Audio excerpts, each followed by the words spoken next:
It's been like a month. It has been 2 like a weeks month. ago, Yeah, I yeah, think. it was quite a bit ago. I will be able to do it if no one else is able to. But I need your hero points today. Maybe some spicy things around the corner. As you guys get further and further east in the map. So you have to roll out. Going once. Going twice. Well, this game's not letting me, but I'm trying. Okay. Scottrick. Yeah, go for it. Also, yes, Foundry was actually, or Forge was down earlier today. So I am expecting hiccups. So, just a heads Yeah, up for that. that's just our life when we choose the founder path. It is, yep. Could Alright. be worse. It could be, well, you know. We could be rolling 20s. It could be rolling 20s, and that Hellscape. Alright, rolls. What happened last week? Okay. So last time, session 23, Griffins, Dragons, then Burning Mammoth. So my, that's what I named it. All right. Yes, we were at the nest of some griffins. We were debating greatly on what we wanted to do. Ultimately, we went with our normal tactic, which was have Thanel talk to the animals, while Zuchi crew hides out. Um, the negotiations to acquire a skeleton turned into them letting us take the skeleton, but they're not joining us, and they are very defensive, thinking that we are there to cause havoc. We find that this skeleton had on their possession a ring and a necklace. Um, so let's see, there's a necklace with a holy symbol, a circle ringed by squares.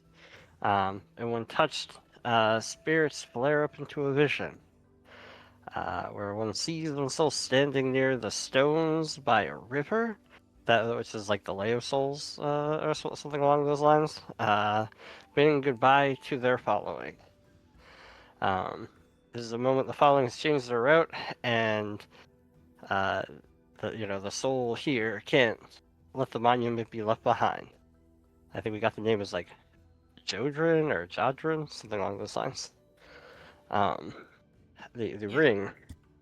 The ring is a spirit sight ring, and nothing else, nothing bad about it whatsoever. Um, uh, in which case, Earls may have immediately put on a ring, and as we all know, no rings are ever, nothing bad ever happens when you put them on. Anyways, after acquiring the skeleton and whatnot, we go back to like the lay to perform a rite for to put the spirit to rest. There are a number of angry-looking spirits that are watching us, and as a team, we do put them to rest, and we learn a bit more about Matuik, who went past the dragon's castle or plagued by something, or at least that was their intent. And we certainly will have more answers to the east. Also, the ring may have been cursed and is now removed. Which is why you never just throw a magic item on. Yeah. I come from an older day where you didn't have identify, or it cost a fortune, so you just put it on and hope for the best. See what happens.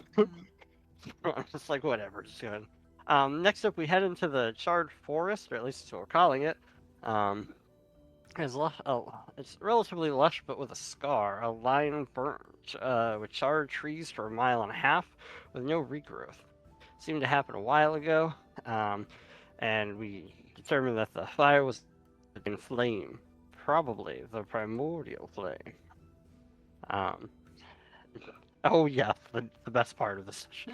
Next up, we find an animal den, and decide to explore it. Inside, we find a draconic like cat that can speak, Archibald or Archie or something along those lines. They also apparently have a green dragon roommate.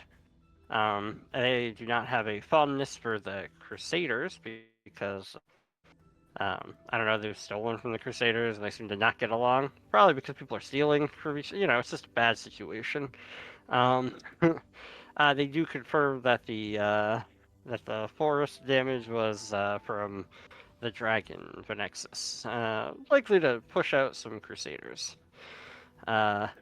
go. Let's Let me see. get the images here. This is Archie. Archibald. He Yeah. does not like to be called Archie. And his roommate Jeremy. That's what I called him. Yes, Jeremy the roommate. That's right. His Um, pupil. ah, Archie's teaching Jeremy magic, how to be a wizard. yes, that is right. The name it's in here. It was just in a weird spot when I was looking at the notes. It turns out that Archie stole from Asha, and Alice just scares them. Um, let's see. That's when Jeremy shows up, and there's a whole lot of draconic, which turns I think Rolsk understood. I don't know if anybody else did. So there's a little bit of translation going on there. Um, but yes, this odd couple, as they were, kind of engages in banter.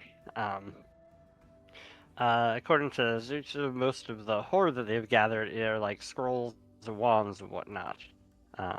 So yeah, I don't know. We just have a generally fun conversation. I think there was a brief conversation about you trying to get them to join the following. So they're able Yeah, to sell magic and like scrolls and stuff, but yeah, Archie is kind of kind of, pissed at the Crusaders and is like, you deal with the Crusaders, maybe they'll help you out. yeah, yeah. That actually is not in my notes. I remember it, but yeah. I'm pretty sure that was a conversation. No, that was the Yeah. conversation. I just for some reason didn't. It's probably because a lot was going on, so I wasn't. I'm not a stenographer. Damn. Anyways, Zucha has finally finished the necklace, and it is beautiful. That's noteworthy. Yeah. Yeah, yeah. That's my note. Let's see. We enter a campfire. The campfire hex is a hex where we thought there was like a campfire or something. We learned that there are bears in the area, and there's nobody at the campfire.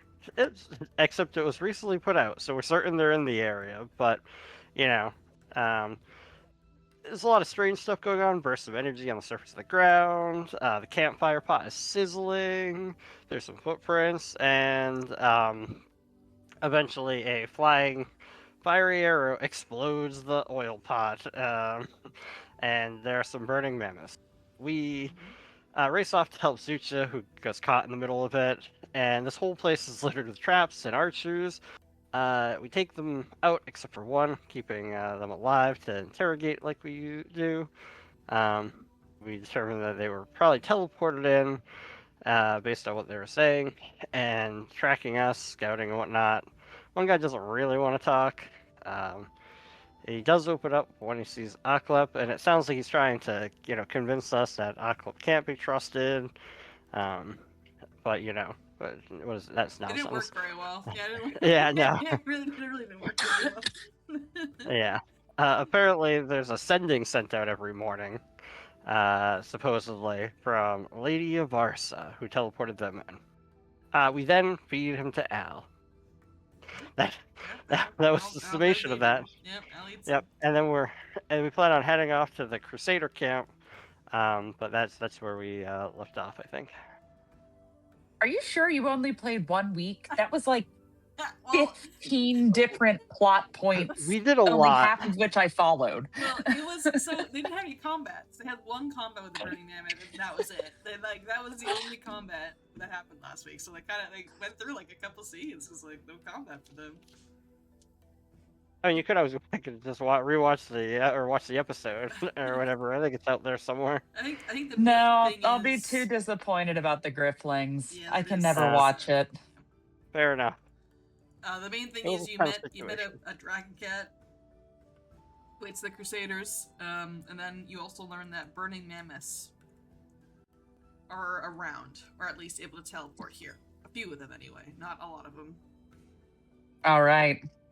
Great. Yeah.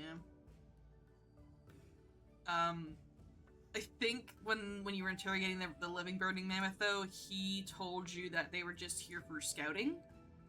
They weren't here to they weren't like an army. They were literally all archers, so they were just a scouting party. Cool. Alright.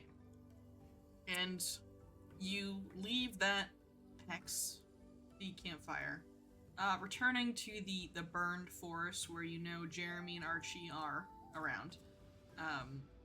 and you're gonna be heading to the Crusader camp. Before we get to that, would anyone like to answer the question of name something you consider worse than dying? What makes it worse? Going once. Going twice. Omena, what makes it worse? Omena would consider being possessed by a demon far, far worse than just dying in battle. She unfortunately saw this happen many times while fighting in the World Wound. Sometimes most of the time, they had to just battle people and kill them. Occasionally, there would be someone who could, do an exorcism. But she thinks if she was possessed by a demon, she'd rather just die. Yeah. Like Mm-hmm. she doesn't think she could come back from that. That there could be nothing more heinous to experience. Now imagine you got willingly possessed by a demon. Crazy. She cannot fathom it. Cannot. Cannot. Simply cannot. It's like when you try to look at the sun and your eyes just have to avert away. Yeah, It's same. Yeah. Well, let's hope you don't get possessed by a demon in the future. Or anyone in this party does either. Or anyone in this party does. Gotta put him down if that's the case. Gotta give him the Pathfinder treatment, you know? Mm-hmm. Alrighty. Is there another party member or PC you'd like to... Wait, NPC or PC you'd like to ask this question to? I'll ask Asha. Asha? Would you like to answer the question? I actually do have an answer to the question. Alrighty. Asha would find exile to be worse than death because she, is so a part of this community and it's her family and she doesn't know what she would do on her own, and also it would mean that she had disappointed them. Ooh, that's a tough one. Yep, that is a tough one. Alrighty. So both of you can take your +1s for the rest of the session. Scottrick, you have your hero point. Yep. So you will need, I guess if you're just moving through here, you don't need to take a day to do that. I'll leave it up to you guys. Would you like to push through to the Crusader camp? You may be arriving closer to dusk, or would you like to camp out in the foresty hex here, and head out in the morning?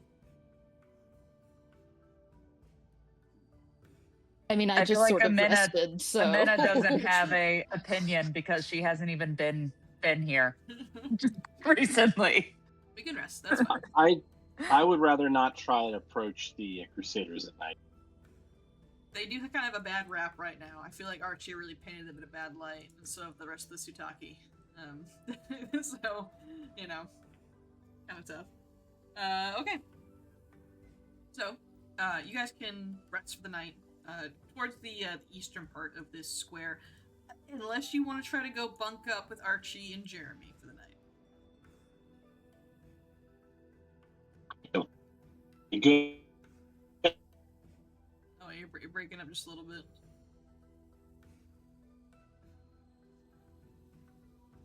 Uh-oh. Is it me? No, it No. broke up for No, me too. Oh, okay. Yeah, it was breaking Yeah, up for me no, too. yeah. There you go.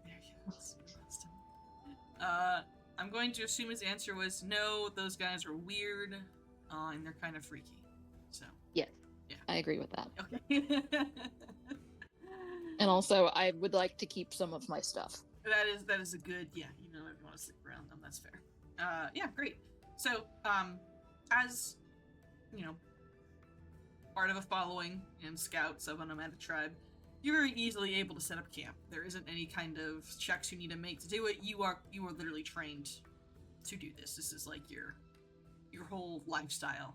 It's just to set up shop somewhere for the night before heading out in the morning.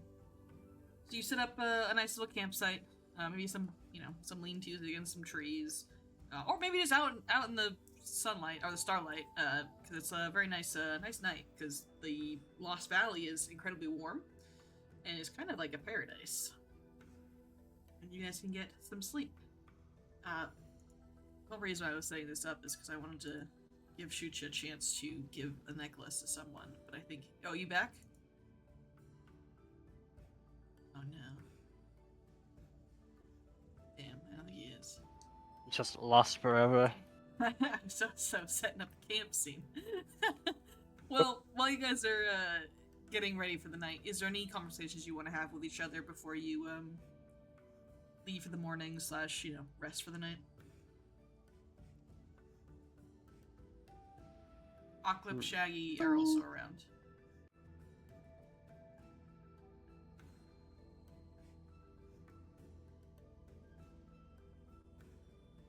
Does Oclip have anything he needs to talk to us about after this battle where he was accused of treason? Was that covered adequately at the time? No. Oclip definitely wasn't comfortable with what was happening. I think he hid behind the tent after it was done because he didn't really want to look at the guy. I don't think anyone has talked to him about it though. He's been kind of quiet though ever since you guys ran into those burning mammoths. I mean, I would tell him that we do not suspect him, that we know he's a good guy. Oh, I appreciate that. Thanks. Thanks. I'm just having some trouble coming to terms with my family won't accept me back. Just kind of a big downer, being honest. Oh, yeah, I guess so. I didn't really think about that. No, I'm they sorry. are like That's literally really what you bad just family. told us was worse than death. Okay. So Asha baby is a little bit self-centered. Real, family are the people you meet along the way or something. Something. Where's wisdom? But yeah, that's just been a kind of a bummer. I was hoping maybe that they would be okay with me coming back one day, but it looks like that they will. Well, not I mean, if we possess them or something, maybe. Maybe. I guess not all of them are really possessed though. Oh, So, well, yeah. Speak of Arsa. I didn't mean to make this about me. I'm sorry. Just been on my mind is all. I'm all right. I promise. That's good. It does bring me comfort that you would not think I was a secret spy for Avarsa. Good.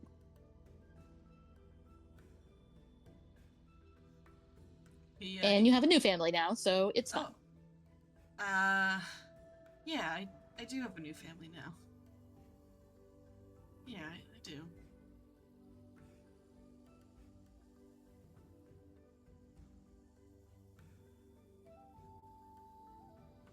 He starts just kind of making fires.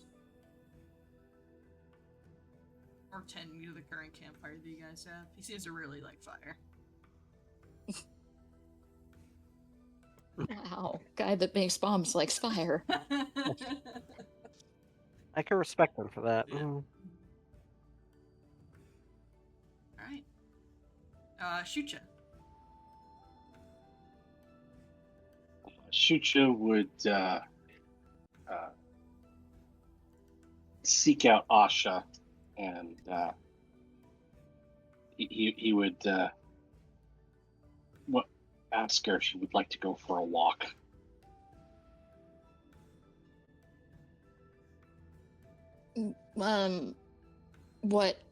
What for? Well, I wanted to talk to you away from the others, and I just thought, before the light is completely gone, we could go for a walk. walk and talk, and be in nature and stuff. I guess nature's nice.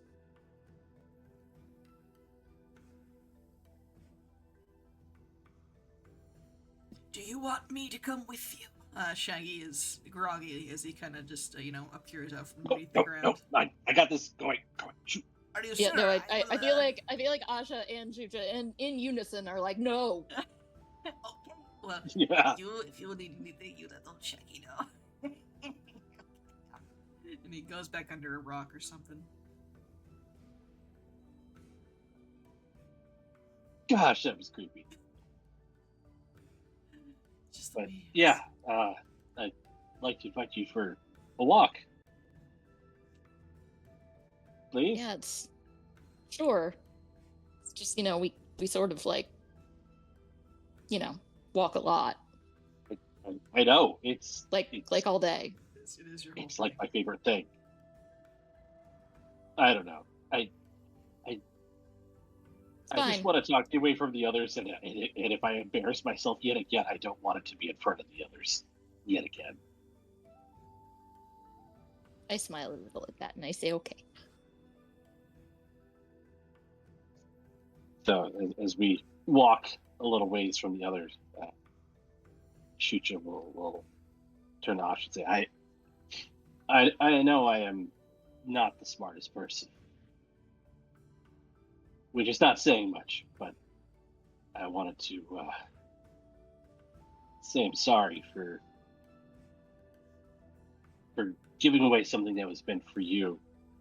And I know that, making another one, and Shucha will bring out the replacement necklace that he's made, is not the same thing because of the sentiments behind it. But I made this for you, and it's like a symbol that I will try, and despite my messing up incredibly badly, that I will try to not do that again, because you're important to me, and I don't want to mess that up again. I have a very important question for the DM. That's me. Is it prettier than the first necklace? Is it prettier than the first necklace? I think it is. I think Shucha is in a different environment gathering the necklace, like the pieces for this necklace. The rocks and flora of the Lost Mammoth Valley are something so incredibly beautiful and well maintained that a necklace made from the earth here is going to shine brighter than any necklace made in the Ethia route.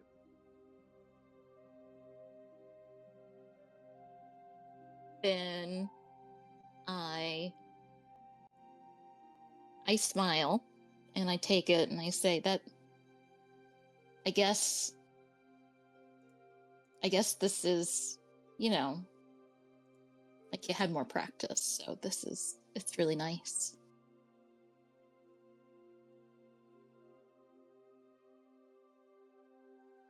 So maybe this is better after all. Thanks. You're welcome, and I'm glad you like it better. But I also understand that the first one I made intended it for you, and then I didn't give it to you, and that's really stupid on my part. So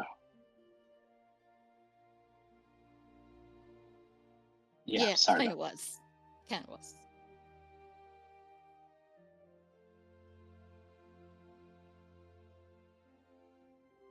I'm not so good at the whole relationship thing. I'm a bit of a mess. I think the phrase that I've heard bandied about is a hot mess. Are you sure you should be leading a house? No, I mean with relationships, not with leadership. They're two totally different sets of social skills, I've been told. Oh, okay. Okay. Sure. Sure.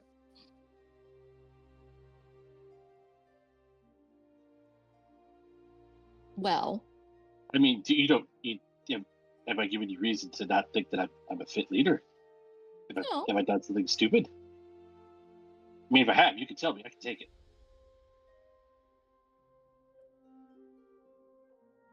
Would you like to hold my hand for a while? Absolutely. And Shuchi will very quickly grab your hand. And I will say, ow. Sorry. Just, I like holding your hand, and it makes me happy.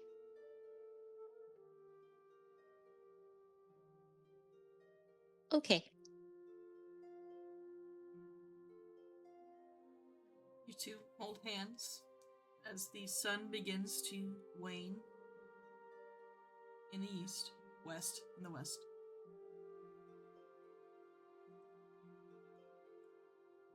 And you two can stay out here for as long as you want. This area is very peaceful. The stars above you begin to glitter and shine with constellations you probably will never understand.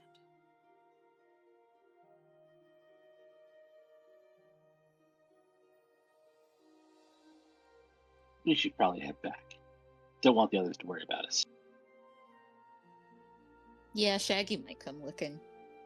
Oh, that would be terrible. Yeah, let's head back. And you return to camp. Most of the party is likely asleep at the moment. I won't say you guys left stealthily. Would anyone remain awake just to make sure that the two return to the camp?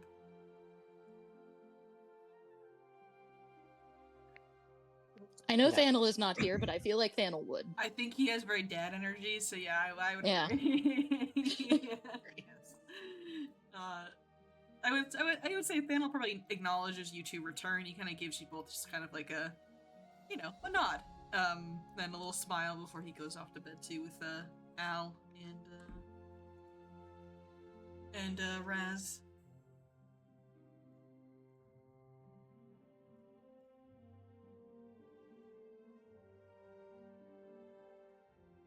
Okay. And you all can get a good long rest.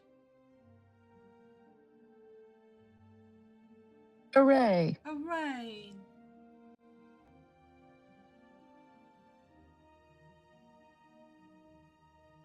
And the next morning,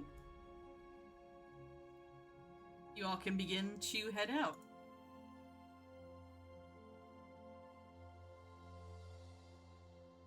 As you head southeast to the Crusader camp.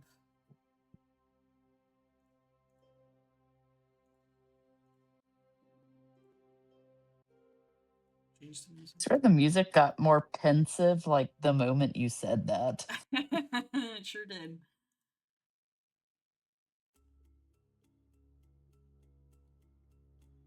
This doesn't sound very tense music. Alright. So you all begin to move through the woods.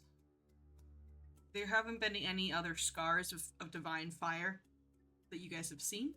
It seems to have just been in that area. Are you guys moving with stealth? Are you having one of you scout ahead? How are you moving through the forest in this region?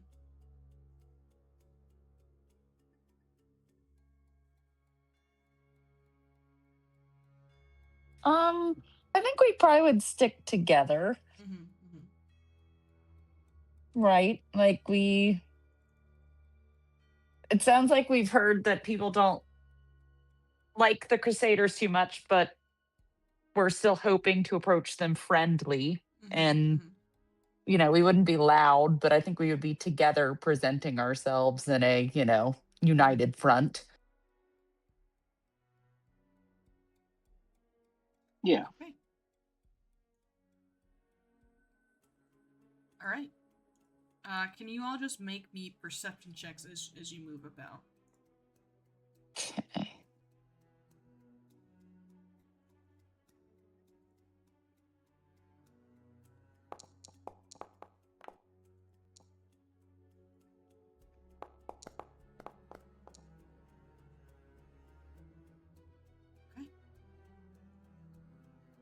And one from you, Shucha. If you're able to. It sounds like you might move to your phone. I'm having some It's okay. issues at the moment. If you could roll Don't for worry. me, Yeah, please, thank you. absolutely. Don't worry about it.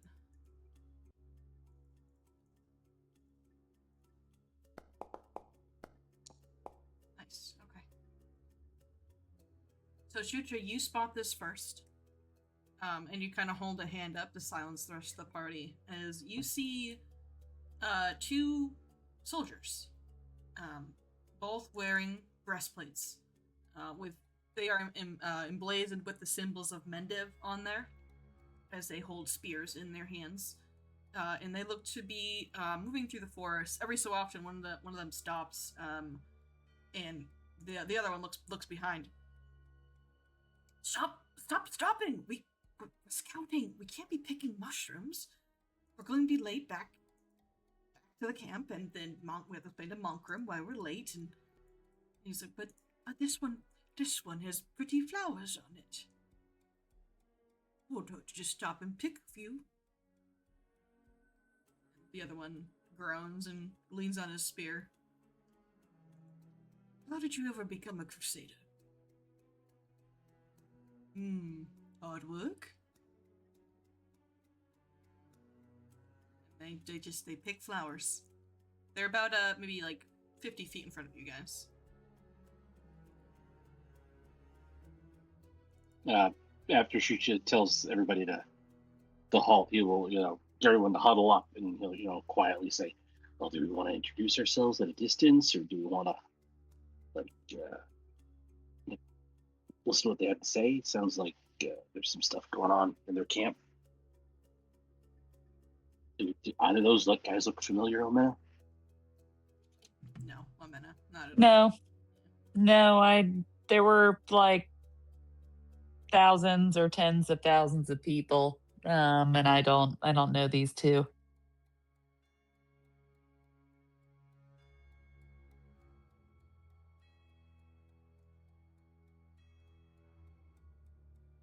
Amina's impatient. She's like, we should just flag him down and talk to They seem him. nice. Yeah, they like flowers. Okay. Omena, do you want to talk to him as a fellow former Crusader, or Sure. go talk to him? Okay. Yeah. I'll talk to them, and then if they're rude, we'll fight them.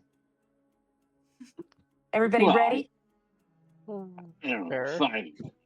I mean, they're picking flowers. If they have the good sense to join nature and pick flowers for sustenance, and mushrooms for sustenance, can't be all bad. Yeah, agreed. Sure. And I guess we had never clarified, but Amina's writing Baco because the whole point of having a triceratops is to ride it sometimes. True. And so she'll just spur Vaco on to go to the head of the pack a little bit and give out like a sort of a loud oi, Oh, are you the Crusaders from the nearby camp? the one that was not picking flowers grabs his spear and he holds it up defensively. The other Crusader continues to pick flowers.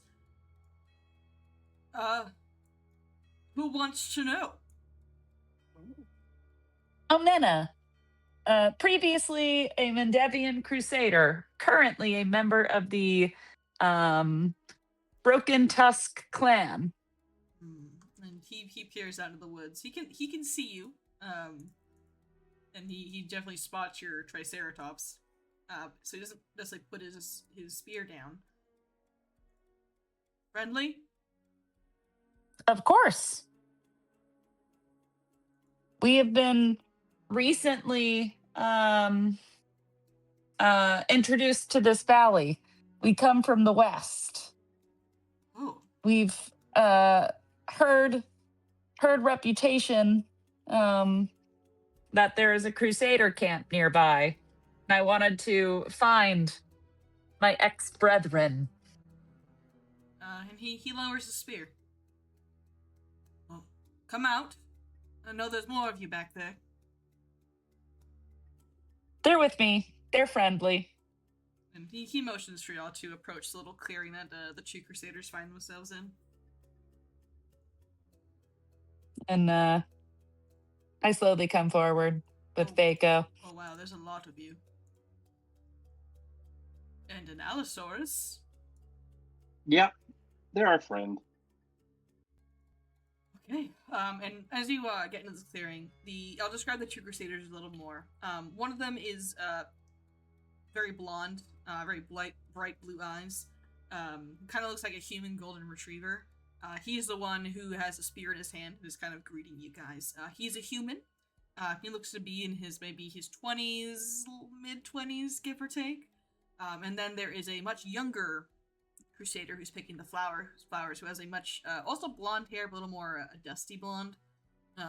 As he is just picking up these flowers, also human.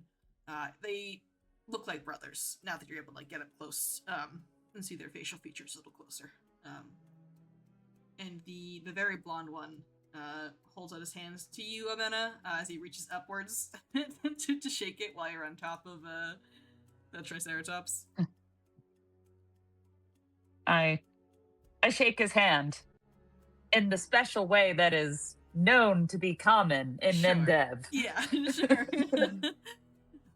My name's Taz. It's nice to meet you.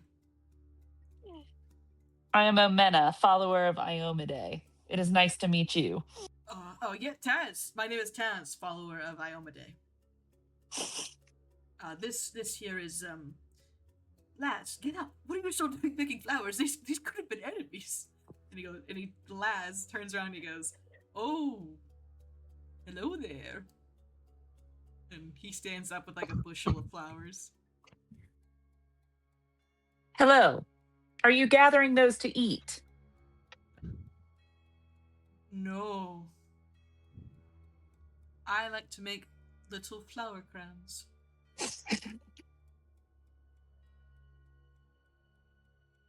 This is a worthy little bit beyond Omena's usual purview. So she just goes, "Huh," to that one. And you see Taz just like rub his forehead, and he's like, "Oh my god." We're on patrol. Simply doing a little scouting before returning to the camp. There was a very vile creature that lurks in these woods. I am surprised to see you're still standing. What's this creature? Dragon. Its scales so Is it- green it blends into the jungles around you. Is it named Jeremy? I don't think this dragon has a name. But they are enemies of ours. We believe they are working. No, we don't believe. We know that they are working for the dragon in this region, the Nexus. Oh, how do you know? Have you talked to them? Yeah, I was gonna ask the same thing. Well, that's what Montgrib says. So, Who's Montgrib? our leader, our captain.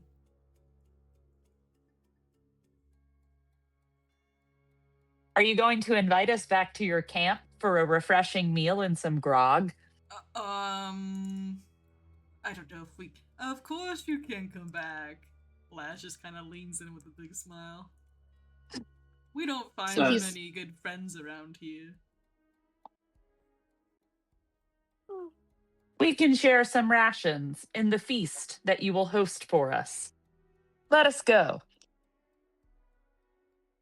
Okay, that sounds good to me. Come on, Taz. I mean, what's the worst that could happen? Monkram probably wants some help. We're so spread thin as it is.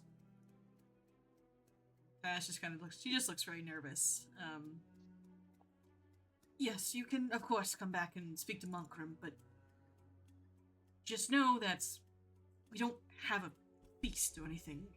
We live off rations and what we can find here. Oh, there's so much stuff here. The land is bountiful. He Yeah. kind of shifts awkwardly.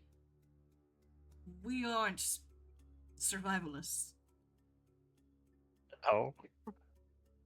Did you I'm not gonna- read the campaign guide? Like, tosses an apple down to him from Bako and says, "Here's a snack if you need it for the walk." And he looks up and go, "How did you know that was there?" Oh. Amina means apple. I preternaturally know where all apples are at all times. That is. And then she giggles. Wow. Taz looks so enthralled. He's just like, wow, that's incredible. That is the best superpower I've ever heard of.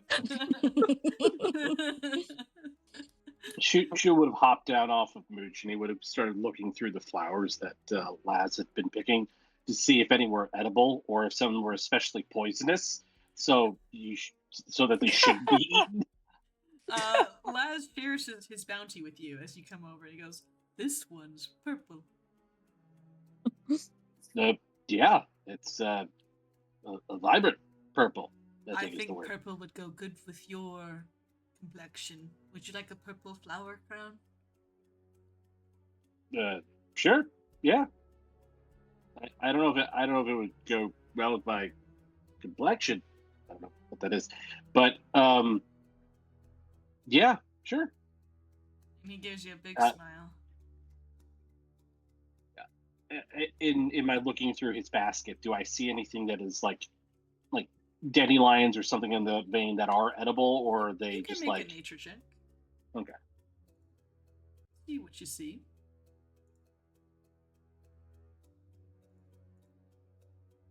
Oh, sorry. Let me make you that nature check. Sorry. let me go right ahead. Sorry. do you want me to make that blind or? Oh, you can make it open if you're able to.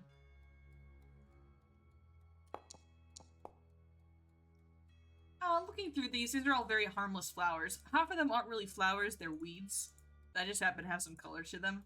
But he seems to find beauty in all kinds of flora because he doesn't know any better. Okay. Well, none of them are edible, really. Like a good source of nutrition, but yeah, you can make all kinds of hats or crowns or bracelets to your heart's content. Oh, thank you. I'll make sure to make you a crown first. I'm flattered. Okay. Gives you a big smile. And they begin to lead you to the south. Taz is obviously the one primarily leading. Laz seems to be just like chatting with Shaggy. He's very invested in his beard. Because his beard is just a secret pocket dimension that he has like multiple stuff in, and he's entertained by this for hours, very very easily. But as you guys are walking, Taz looks over to you, Amena, as you're riding on your Triceratops. So you're an ex-Crusader? Yes. How did you end up here? Amina sort of awkwardly stares into the distance for a moment, reliving the horrors of war. And then she says, after the final battle, none of my company were alive except me. I had no one to return to in Mendev, nowhere specific to go, other than that I wanted to leave that cursed place. So I just decided to start walking west. And then I kept walking. And then I kept walking. And eventually I was hungry and half dead and really had no further plan. And I was saved. Saved by a dwarf with one arm who handily beat me in battle when I thought he was going to attack me, and I instead attacked him. And he welcomed me into this new mammoth following. And I've been with them now for several years. I've learned their ways. I've learned that their way of living is, I think, the way that Iomade would want me to live. They call her Sister Cinder, sort of out here, or they worship Sister Cinder, but it's really all the same to me. And now this is my new purpose, to travel with this group, to find and help others, and to continue to bring honor to my deity. I'm glad that you found new purpose. Not everyone does. And I'm sorry that you went through such hardship at the Crusades. For a long time, I felt sorry for myself. But now I can see that I am the lucky one of the lucky ones, to not only to have lived, but to have not been possessed. Oh, you see a big, reaction from Taz, as it's not one of, he, recognizes, yeah, a big, heavy sigh, from him.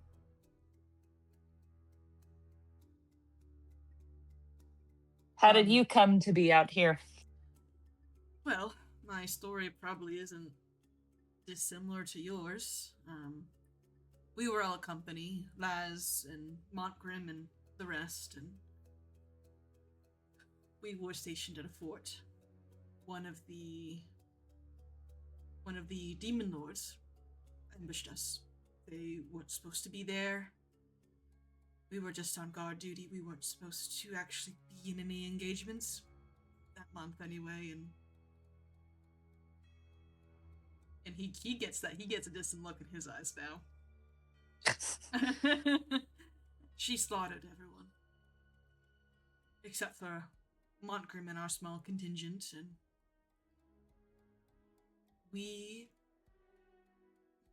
Montgrim made a choice. Montgrim encountered this demon lord briefly, and he wasn't the same after that, and he decided that none of us should die here to this. I think whatever that demon did to him in his head, it shook his faith, I think, in Iomade. Just enough for him to order us all to retreat. We were all ready to die that day, in service of Iomade and in service of the people we wanted to protect, but Montgrim had different plans. So What? We ran. And when Montgrim kind of came to again, he realized what we did, but he didn't regret it, and he had us flee. He ordered us not to return to the Crusades, and we found our way down to this valley. A lot of walking. We've been here ever since, but he's still not the same. He has marks on him from the Demon Lord being in his head, I think. He's paranoid. Incredibly so. He has an adopted son, who has been doing his best to help him, and he's been taking over most of the active duties in camp, but Montgrim saved us, but he went crazy in the process.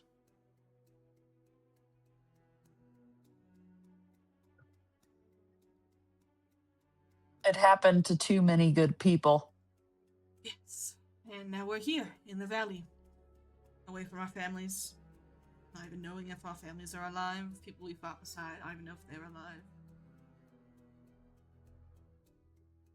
It's a part of me that hates him for that. I'm alive, so is Laz. What are you doing in the valley? What is your purpose in a day-to-day? If it is not to serve Ioma Day, then what are you living for? Endless war or something. And he looks like he's very annoyed. Montgrim is convinced we have enemies all around us. He says to the north there are forest spirits that attack us, and to the west there's armies, draconic armies of Venexus. And then to the east we have the necromancers. He's trying to have us fight a war on 3 sides. And that's what we do.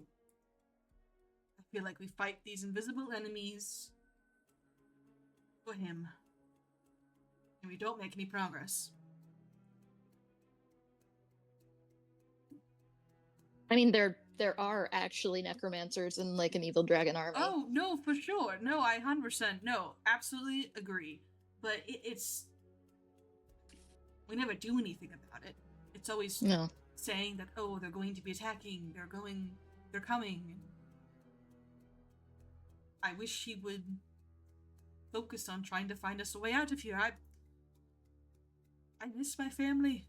I miss the community that I had.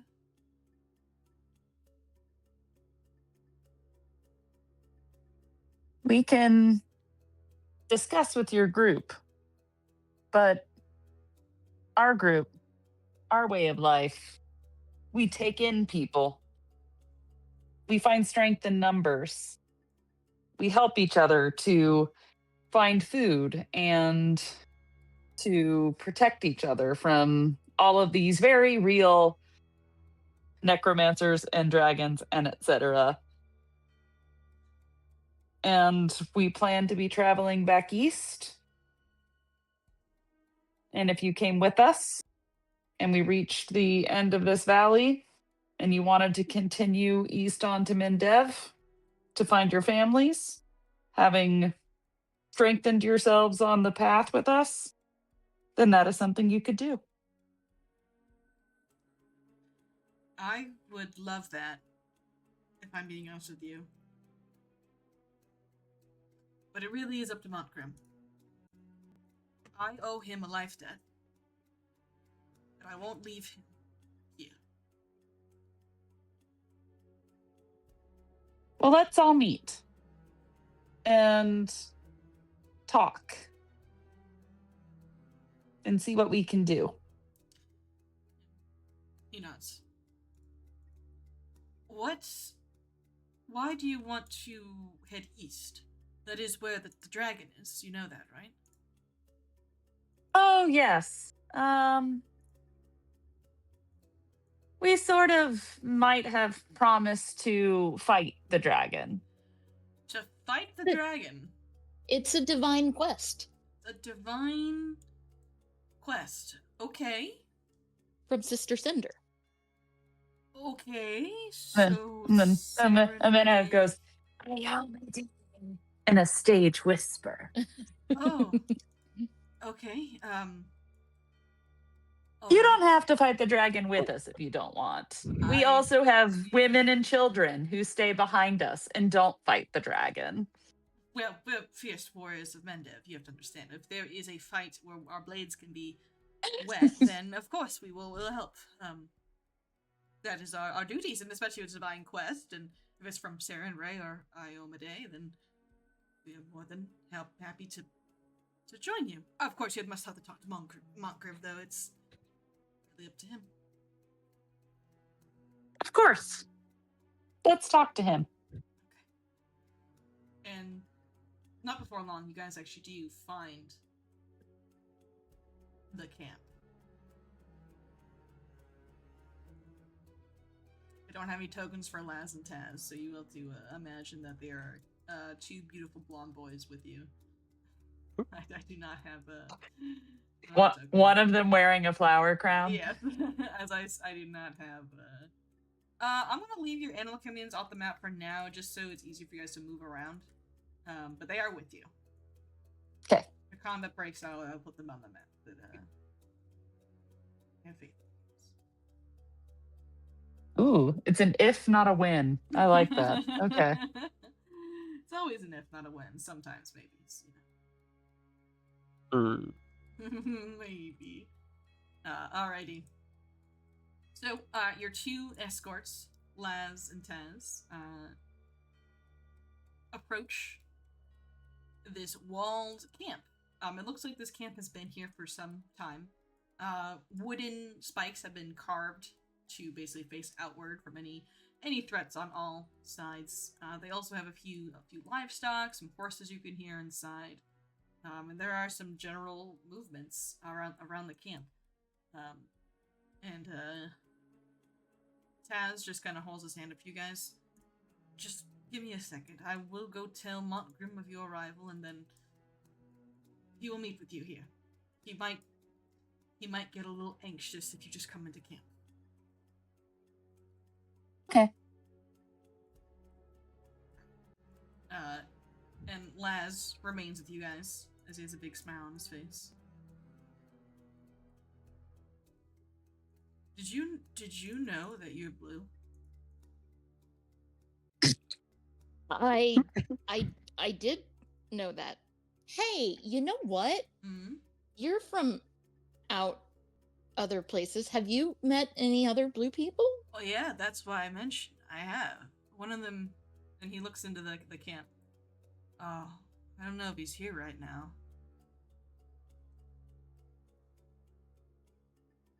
Oh. Hang on. Uh, I'm remembering oh. his name. 1 second. I think it's Bogdil. His name is Bodil. Oh. He's the adopted son of Captain. Oh. Hmm. I will have to say hello.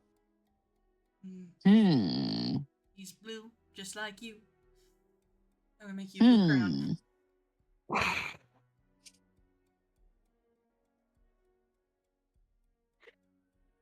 He starts sorting through his flowers to make you a blue crown.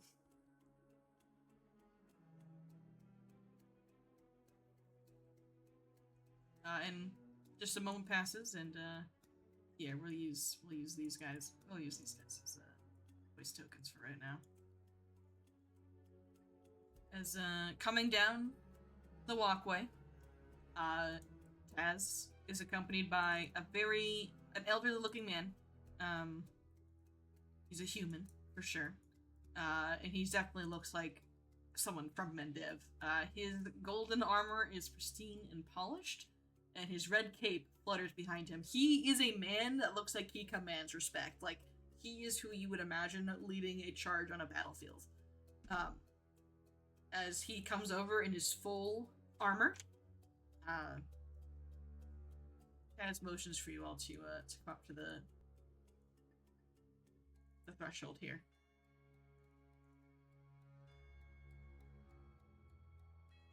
Captain Montgrim, this is companions we met in the woods. I'm assuming you would have introduced yourselves, by the way. Yeah. They're from a following known as the Broken Tusks. They are looking to also fell the armies of Venexis. And Captain Montgrim takes a step forward, approaching you all. Travelers from the west, you say? Yep. Yes.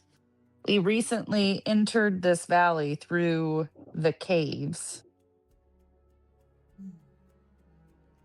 And he narrows his eyes at you. I am familiar with these caves, but I know what guards them. How did you get past the demon that lays within? Yeah, buddy, you should ask that. We We killed the demon. It was super difficult. It was like the weird antler guy, right? Yeah, Yes. it had something to do with it possessed Raz, but we made that work in our favor. Yes. I need a recap of that battle. The Roru. Something to. The Roru is able to cause madness in animals around it, possessing them, charming them, to harm their owners. But its control and want for control over animals is so great. A misbehaving creature can drive it insane. Yeah. Yes, that's what we exactly did. what we did. We have a lot of animal companions. I can see It really helped us out. that. Ew, a whole zoo. You have a whole zoo, I see. So This is like not even half. So you felled the demon in the caves. Yeah. Again, he's like analyzing you guys. And you've made it this far. We also met another ex-crusader, a dwarf woman whose Halfling. name is halfling, whose name is escaping me. But we went to her house and we made friends with her. Like a bear or something like that. You've Yeah, met there. Bear, yeah. Vare. We also met Vare. And we helped her avenge her brother. When you mention Vare, his face gets very sour. So you've met the traitor. Traitor is a strong word, I think. She abandoned her contingent for selfish reasons. Well, didn't you guys do that? You can see Taz behind you, like he's like putting his hand across his neck, like no.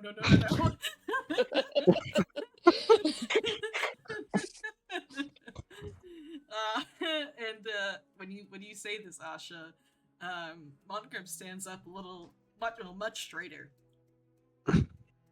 Selfishness. Is this what you accuse me and my men of? We accuse you of nothing. We encountered someone in need and we helped them. And now we've encountered you. And we want to know if we can help each other. Yeah, I mean, one person's cowardice is another one's tactical retreat. You know, it's potato. Yeah. He does not take his eyes off you, Asha. As he sees you waiting for your response in particular.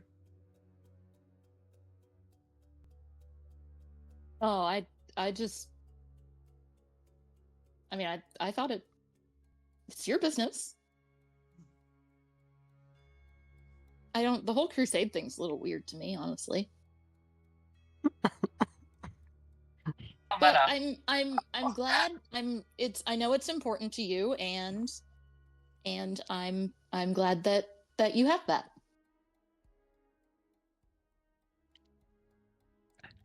There's a deep breath from Montcalm. You remind me of my son, child. He turns to the rest of you as he acknowledges you all. You are fierce warriors capable of felling a Roru. Perhaps you can be useful to us. We've been in a stalemate for years, besieged on all sides. And as he starts to wax into this monologue, you see Taz behind him, like mouthing the words like he's heard this a million times before. To the north, we have fey creatures, tricking us, harming us. General nuisances. To the west, armies of the Nexus plot our demise. We have reports of a large dragon that lurks in those forests, likely responsible for the fire and the scar that tore through that area. To the east, necromancers abound.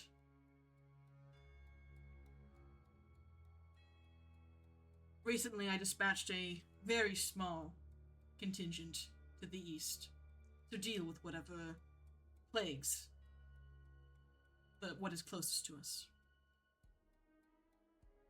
My son is leading that charge and should be returning any day.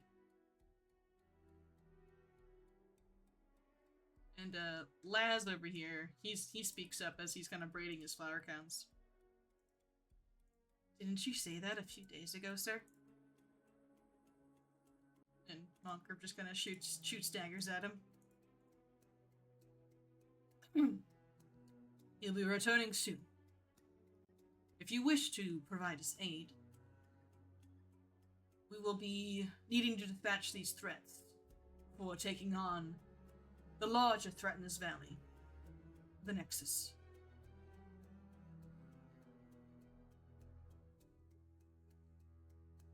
It sounds like we have a mutual enemy. And certainly the dragon and the necromancers are against the natural order and must not be permitted to continue to pollute this land. Absolutely.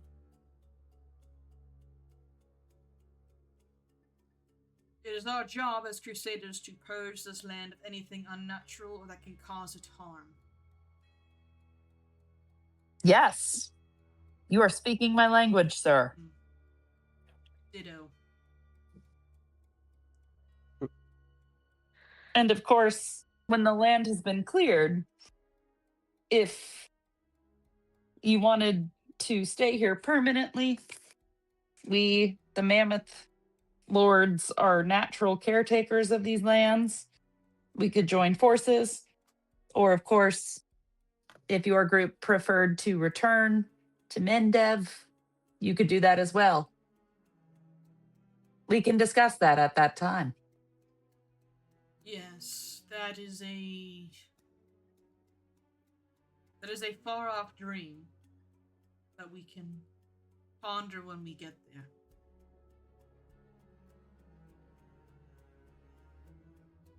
So, you will help us. Yeah. Or Amena had been stepping forward, and then only because she's in Mendevian culture now. But then she remembers and she looks back to Shutsha and says, if Shutsha thinks we should send a rescue party to the east after your son, of course. Asha turns and nods at him, yeah, I need to meet the blue guy. It's very important to me. Chucha will kind of give you a look of like, what's with the blue guy? But then he'll turn to Amanda and be like, yes, we can definitely help out our new friends. No problem. And then we can have a feast. Here. I'm very hungry. I haven't Yes. eaten in 3 weeks. They must not take care of you. You need to learn how to hunt. Oh no, I just went away for a while and came back. I No big see, deal. I see. Perfect. Then we will not mount a rescue party, but perhaps just backup. My son would never need rescuing. Oh, of course. Indeed. Yes. What can you tell us about where he went and what he was fighting and what he was last seen wearing? He was heading to the east. He had picked up a trail of a vile necromancer in the area that was raising corpses of animals. More specifically, some kind of weasels. Oh. Oh, weasels aren't too bad. No, these are horrifying weasels.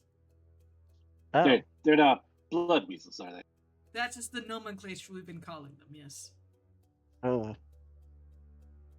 Those sound like bad weasels. They are very bad weasels. They are able to suck you dry and are undead. Chucha gets this 1,000-yard stare on his face. He went off to try to find the necromancer raising these weasels and corrupting them. He's not returned yet. We know where their den is, but we're not sure where the necromancer is.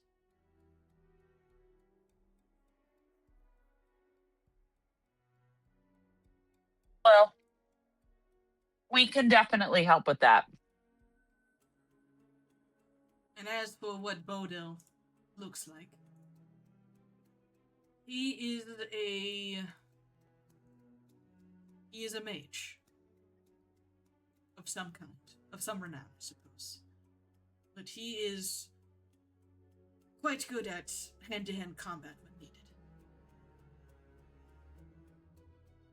Blue skin, much like yours, and light blue hair. Likely wearing robes. You should know him when you see him. Is there any kind of thing we should tell him so he knows to trust us? Like a secret password?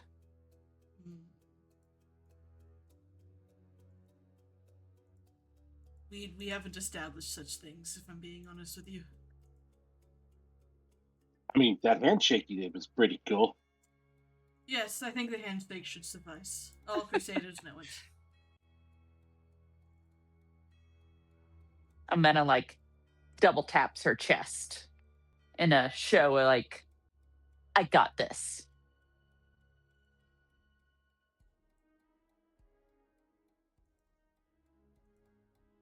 I will mark where the weasels are on your map. You pull out your map of the Lost Mammoth Valley that you definitely have. And he will, I'll mark him. Go to sleep this.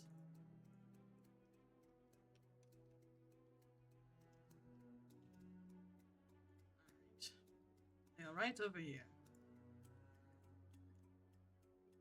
Thing's not working. One second. There we go.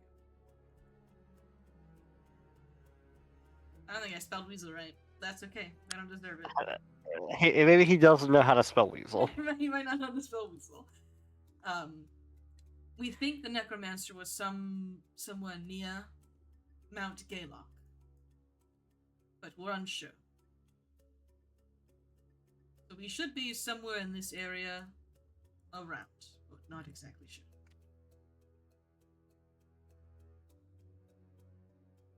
What else can you tell us about the layout of this valley?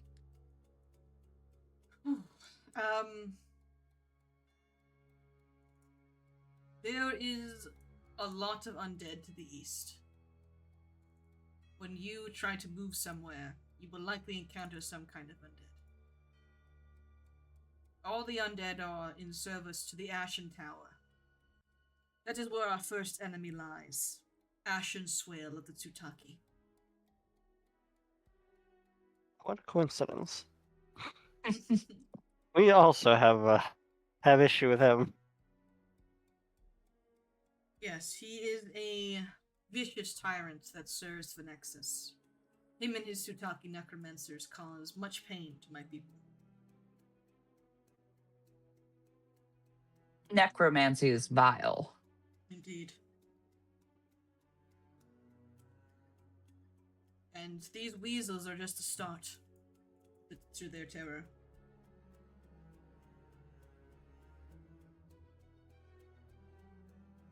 Well, it sounds like we should go there first for the backup that is not rescue that is Yes. needed. And when you return, we can have a feast. Let's go.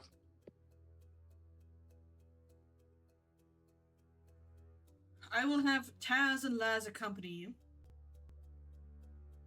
Just in case. Since you seem to have made friends with them quickly. The more the merrier.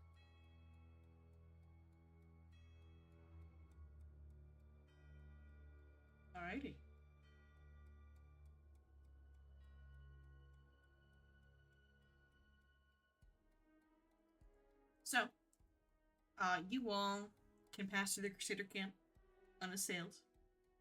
Taz and Laz will be accompanying you. They're not really combatants though. You are so past their level, that they aren't really, they're not gonna be really aid you much in combat. They're being designated to B team is what I kind of mean to say. And That's fair. Yeah, they're in temporary B team for now. I think they're level 1 creatures. So, Oh. yeah, you guys are kind of out of their range. But yeah, so you kind of have 2 options. You can head to the north or the east. They think Bodil is somewhere south of Mount Gaylock. And that's where the necromancer likely is too.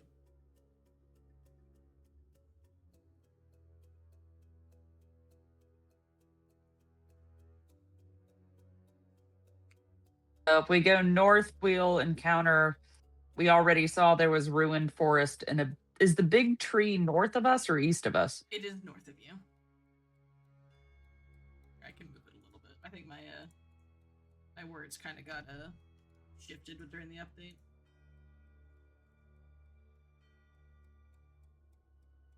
But that's also where the evil elves are. Mm-hmm. So unless we think the necromancer is evil fae. or evil fae. So unless the necromancer is living with the fae, the necromancer's probably in a different square. Or maybe it's a fae necromancer. True.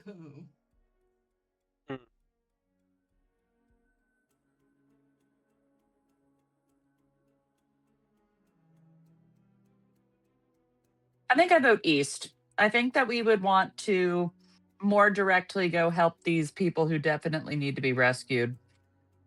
And we'll probably have to come back to the camp for our feast anyway, so we can go to the tree after our feast. Sounds logical. That works. Alrighty. So, Shucha, can you give me a survival check? As you need to navigate through this new forest, you can attempt to look to tracks from this Bodil fellow.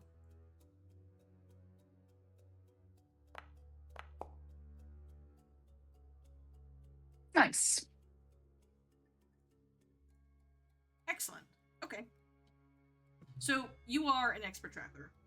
You live in these woods, man. You know everything about woods. You do find some disturbed brush of a very obvious, very small force moving through here. Maybe like 3 people, maybe 4 people. It wasn't a whole lot. But these are very obviously gauntleted boots. Obviously Crusader in make. And you're able to follow them towards actually it goes towards Mount Gaylock, even though you're going like east, it's like northeast. Let me see what this tile looks like. I can't remember if it's a woods tile or not. Oh yeah, a little bit. Okay, yeah, just a little bit. And as you begin to move, you begin to hear noises. You hear magic being slung. Like the sound effects of it, and also maybe some grunting besides.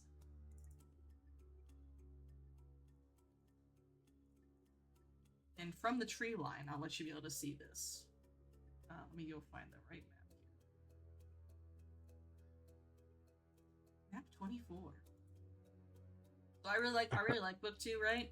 But they've made so many encounter maps and so many encounters. None of them have maps. Literally none of them.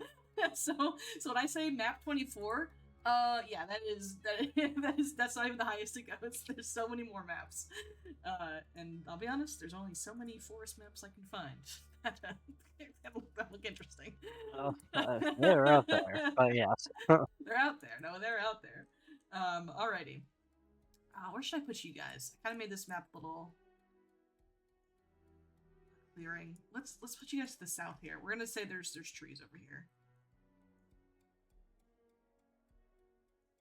Alu, Amena. I'm gonna leave Stanel just off map for now. Yeko, and Shilar. And let's go over here.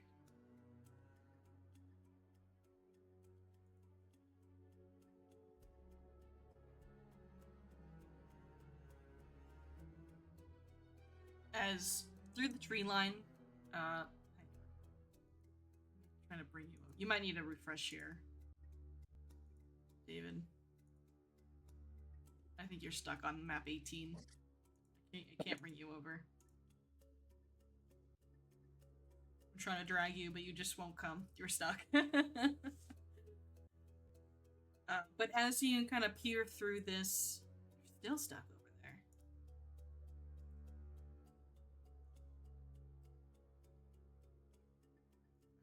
Alright. I'm trying to pull you again. There you go. Alrighty. As you peer through the tree line, you see basically a fight ring. You see several undead skeletons, and their armor has symbols of Iomade upon them. And they also look to be Mendevian Crusaders that have turned undead. And basically they take turns making slashes at the man in the center of the ring, who has light blue skin, blue hair, and a very arcane charged wand, as he deflects their blows, but he looks tired. Like he has been doing this for a very long time, constantly fighting off these assaults from these creatures one at a time, but he's not strong enough to fight back at them because he has been worn down. It looks like for the past day. Up on the ridge, you see what looks to be a very obvious evil-ass necromancer, who is draped in these black robes, very difficult to see their skin underneath, and beside them is a skeleton of an animal. I'll just give this to you, Chucha, because you likely would know what this creature used to be. It is a megaloceros.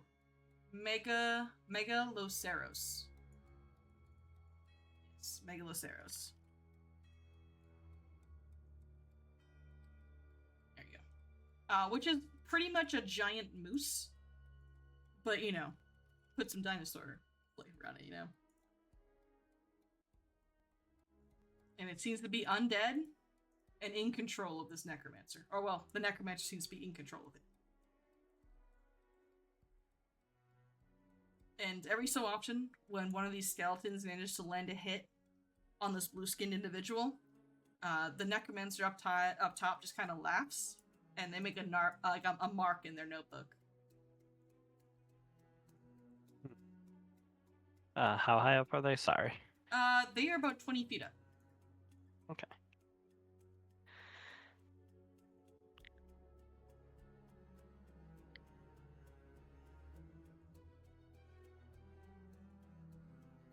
How would you like to approach this?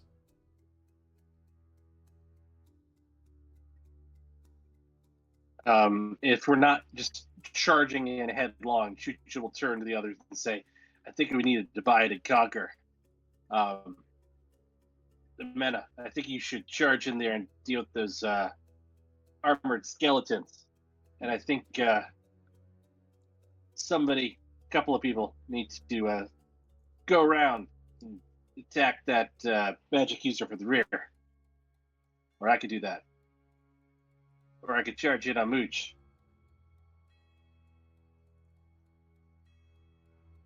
I'm ready to go rescue him.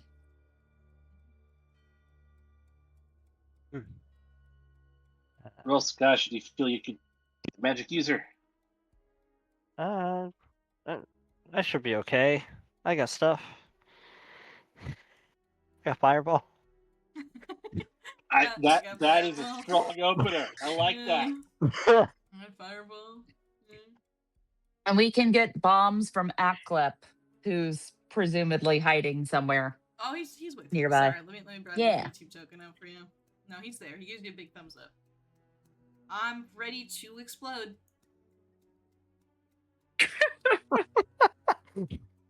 That's the catchphrase. Aklep never change. Never change. I mean, are you feeling okay, Ackliff? Do you talk about it? I mean, Oh, exploding is not a great way to be. That's no, not a great mental state. Exploding in a good way. Oh, you mean with your bombs? Yeah, Gotcha. lots of fire. I thought you meant like emotionally. No, No, that's not no, good. I'm very good at keeping it all underneath. Right. Just bottle up. Bottled Just up. never let it out. It's in the vault, you know? That's totally healthy. Yep. Right. It's okay. I've been talking to Shaggy about it. I've been working good.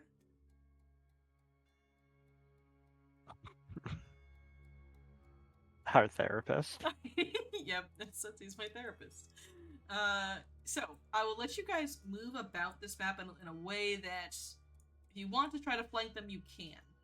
The only way up this ridge is from behind over here. That might be a little difficult to get through, and I will have you make stealth checks if you want to try.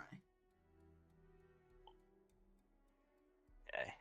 Before combat starts is what I mean. Like, if you want to start combat and then make your way up there, that's fine. Oh. But I want to try to get there before combat starts.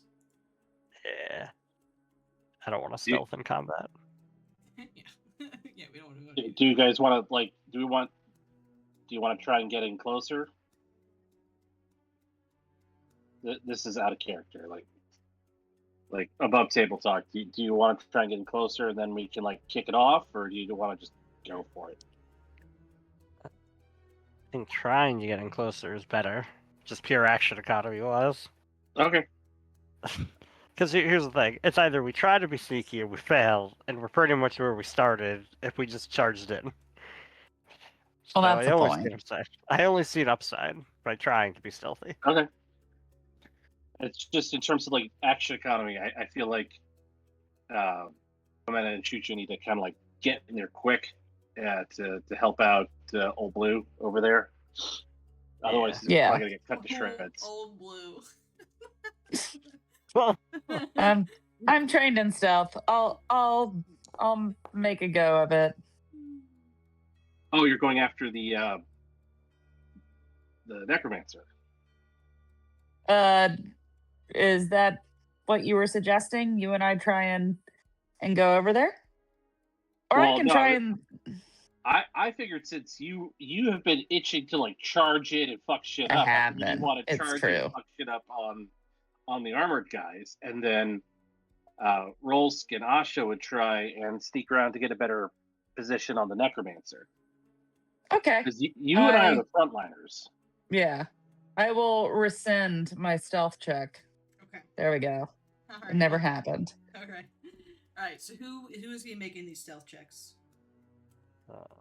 I'll give it a try. Yeah. Make it hidden for me. Oh, shoot, sorry. I'm gonna delete it, Rules. I'm sorry, because I don't want you to know Yeah, the I'm result. sorry. You're so inconsistent with these. I don't want you to know your stealth, because I want you to. I don't know. I'll let you know if you want to hear it pointed. It's fine. It's fine. Listen, I love being inconsistent. What a waste of a perfectly good 30, though. No, I didn't know what it was. I didn't see it. I just hit the leave button. Well, so you feel like you do want to hear it point this, though? Sure. I probably made it worse because that is statistically what happens to me. No, you definitely didn't make it worse. Don't you worry. Made it much better. Some would say almost 14 points better. Okay. Let me check the perception on this. Sure. Okay. So, Asha and Makalu. I'm gonna move you guys over here. So you guys are starting to move past. Rolls. Let me grab you. Put you guys down here. Oh, I just switched onto my Twitter. Oh, don't look. Rolsk, you begin to move with Asha Makalu. You feel pretty confident, Rolsk, in your stealthing abilities. You don't wear a lot of armor. You don't have a lot of weapons. And this necromancer seems rather enamored with whatever torture they're putting this poor blue guy through.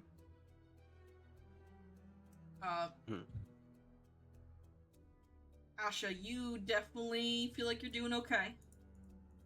But when you look down at Makalu, you know that it's not going to end very well.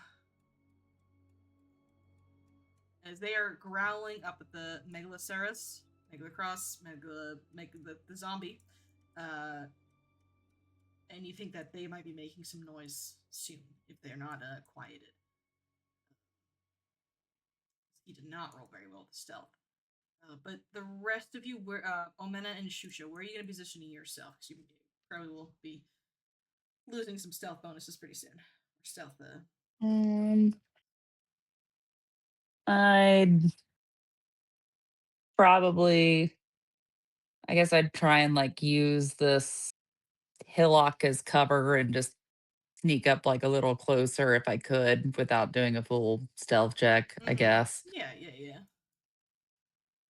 And Shoot should be right there with you. Yeah, I'm sure you guys can definitely get there. Asha, can you make me a diplomacy or nature check to quiet Makalu?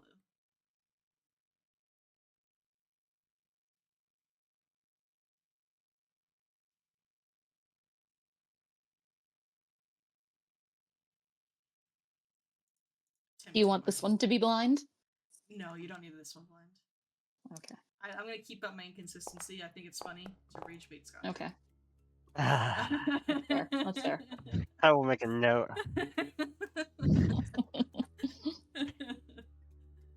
24. Okay, so yes, Makalu gets quieted as you two are able to move. And I will say that you guys are able to get here. And you know, if you move any closer, you're gonna get spotted regardless of what you roll.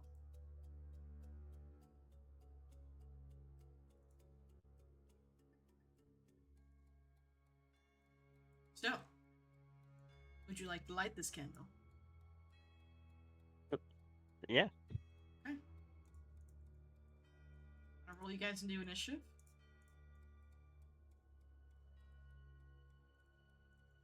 Oh my gosh, there's so many. I just realized how many combatants are in this initiative. Just change Bodil to neutral. Oh, spoilers, it's Bodil. Oh, I thought it was old blue. Sorry. Sorry. Oh, blue. Yeah, we'll go with that. Nickname.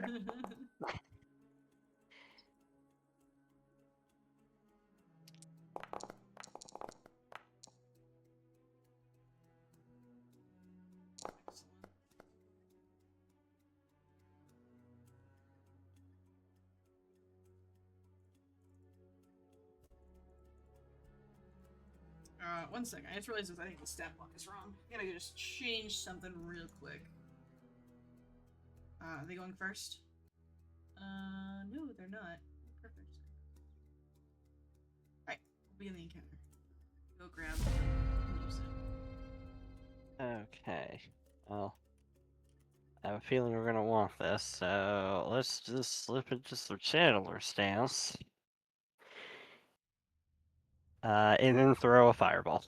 Oh, you're just opening it with the fireball. Yeah, I mean, you always open with the fireball when there's nobody around. Yeah, no, Nice. That's fair. Well, I think this will just hit these two, right? Yeah. Okay. Oh, I rolled so many checks there. Oh, that's unfortunate. It's very unfortunate. Oh, glad I succeeded. Alright, that is a success on the zombie. They're gonna take half. The necromancer. Fuck, that damage is wrong. That's fine. Just take it. What the fuck is on those xylophones? Holy moly. Okay, let's do that instead. Yes, so this is going to take half, and as you launch this fireball rolls, almost with inhuman senses, the necromancer holds up their hand as the fire is dispersed around them, not sparing their creature, but you see them turn their neck in a rather uncomfortable way, almost like an owl, as they look at you, and there's like, they smile and their teeth are just nasty as fuck. Sorry, team, that didn't work as well as I was hoping. Alright, that's my turn. Oh, Alrighty. I hit end. It's okay. No, you're fine. Okay. It's Bodil's turn. Bodil looks up to the fiery explosion that goes off on the roof, and he looks around wildly. He's gonna make a seek action as his first action here, because he's trying to figure out if he's under attack again, or like people are gonna help him. Where's your seek?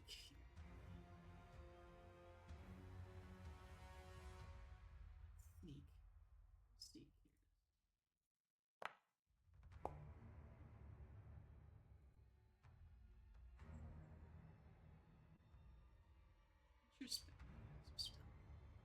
Alright, so he looks around and he sees Vieko, Mooch, Omena, and Shucha. Doesn't explain where the fireball came from, really. But he narrows his eyes at you as he holds up his wand. Not at you guys, but just at the general shit that's happening. And he is going to cast a spell with all his remaining energy. He is very, very tired. If exhaustion rolls were a thing in Pathfinder, then he would be exhausted like 4. It's fatigue. He's fatigued. I think. Right? Yeah, he's for sure fatigued then. He's gonna lash out a frostbite at the one closest to you guys. He thinks that you guys, if you gotta help him, you're gonna go after that one. As he launches his wand over there. Okay. Oh, Mooch. Mooch, you weren't supposed to make that.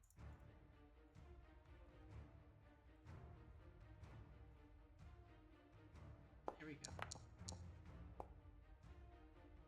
Alright, success, but...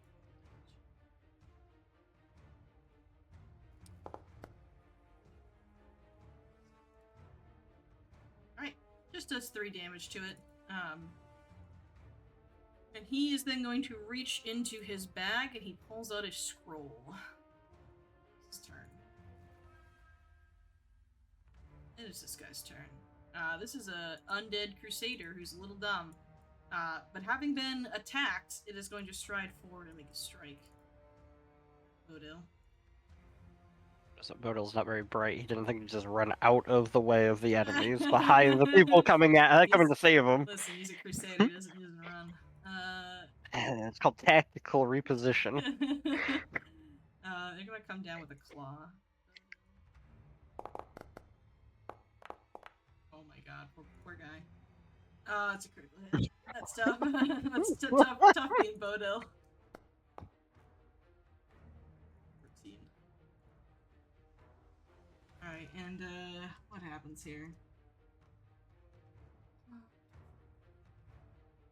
Okay, he has to make a fort save.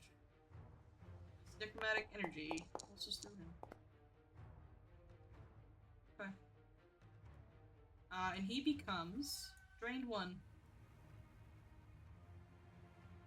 This man. He's doing his best, okay? He's been out here for days.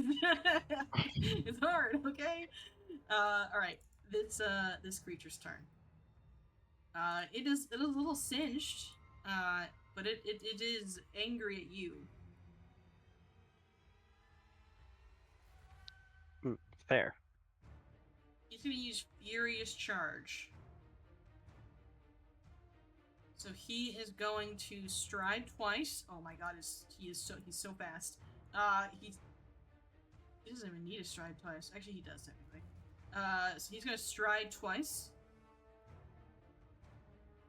So he gets right up to you, Asha, as this thing just stampedes towards you at an incredible speed.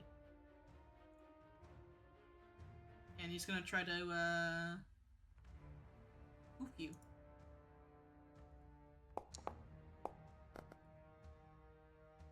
With miss. As this hoof comes down at you, and it just, you manage to dodge out of the way, But he's gonna try to antler you now. And another miss. Okay. Wow. Yet know. another Ooh. time that I did not get to use Macaulay's reaction.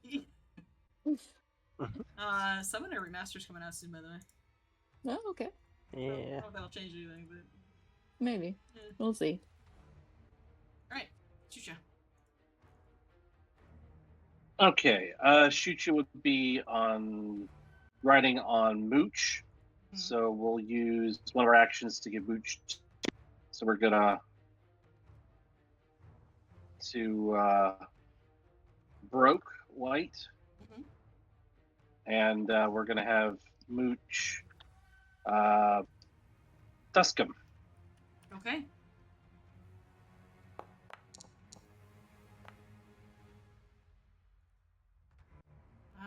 That against this one right here, right? Yep. That'll be a miss. Just barely, Okay. though. Shucha has avalanche, and he's gonna throw avalanche. Okay.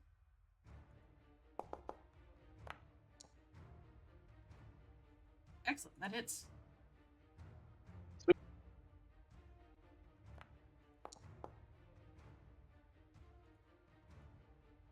Alright, he takes full damage from the bludgeoning.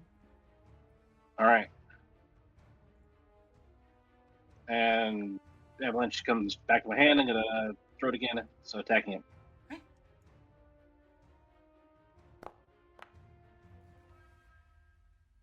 That'll be a miss. Awesome.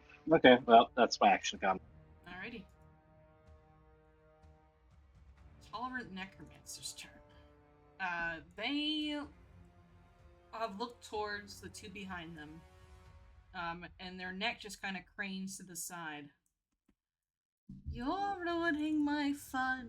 You know that. Well, you're ruining that guy. They And look probably back. his friends, too. Oh. And, nature. They're already ruined. Yeah. That's what I'm saying. And he looks, they look down to Bodil, who was stabbed by one of the whites. I find his kind just so interesting.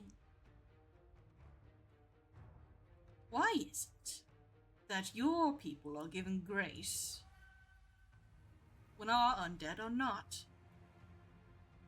How many lives do you have to live before you're considered an undead? And they are going to... Okay, I've never used this stat bug before, so you have to bear with me. This is something new from the NPC core. They're going to... Oh, do I just have a regular zombie? We're gonna quick insert a zombie real quick. This is like creature I think I used this like a month ago. I know exactly. It's like, Yeah. alright, what's going on here? It's just it's not what I thought it would be, so it's one of those I gotta just double check everything. Yeah. I reviewed it last week. That was a week ago. So, all right. As the that's too big. We want them to be small, medium sized. Okay. As they use their Undead Arise ability, as two medium undead appear in front of them. As coming out of the ground are clawing bones and flesh that are just put together in a haphazard way. As two undead appear within 30 feet of them. Oh boy.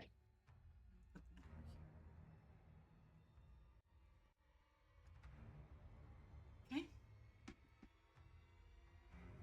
Okay.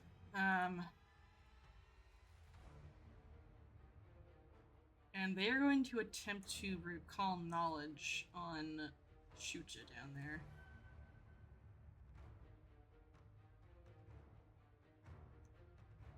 Well, Scottrick, you said you ran these before. Can I use an action to command them, or is it that the 2-action activity here?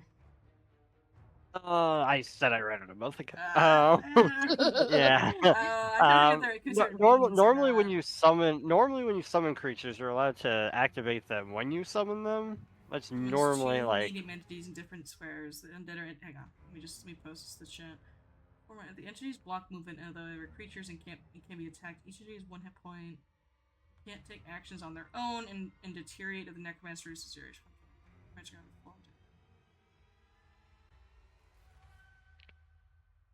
What is it? Is it a 1 or 2 actions? It's 2 actions. Really? That feels like a lot. If you can't use them. That's what I'm trying to think. I'm like, is it a minion that I can control, like Shucha does with Mooch, for example? I thought that was doesn't really tell me. I thought that was a 1 action. Maybe I'm remembering wrong, obviously, because you have it on there. I think they're gonna be minions. Yeah. That's what I think they're gonna be. But I think they can only command one of them at a time. Well, do they have like a special activation? They do, yeah. Can't take actions on their own. Maybe I'm wrong. Yeah, we'll just leave it the way it is. We'll have them just summon them, and they're gonna make a recall knowledge check on Rolsk over there. Oh, okay.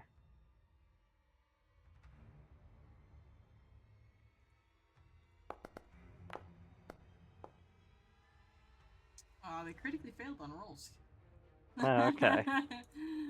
Clearly, I'm a wizard. Clearly, yeah, they think you're a wizard as they snarl at you. Right. I'm about to learn my holy bullshit in a minute. Broke White.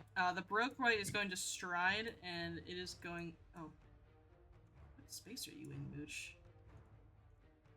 What the heck? Might just be offset from the tokens on top of each other. Weird. It is going to strike at Mooch with its dagger here. It's definitely not a sword.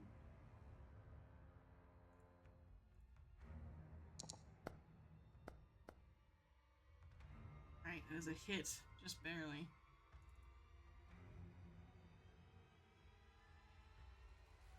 We gotta get Mooch some armor. Something. I wonder if there's like animal companion armor. Then it's gonna claw at you, Shucha.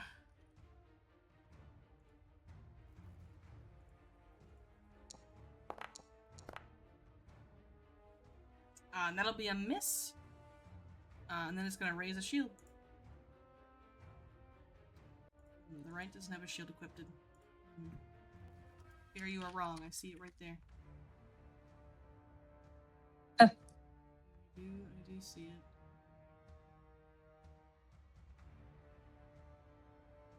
Let's use this for it.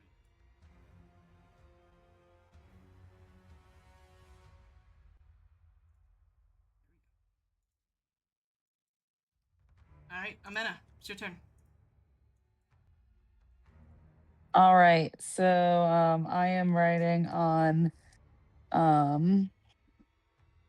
Vaco, and we'll try and come up here so we're I don't know which squares to put them in. I'm going to be attacking this guy. However, we need to be situated to make that happen. Yes.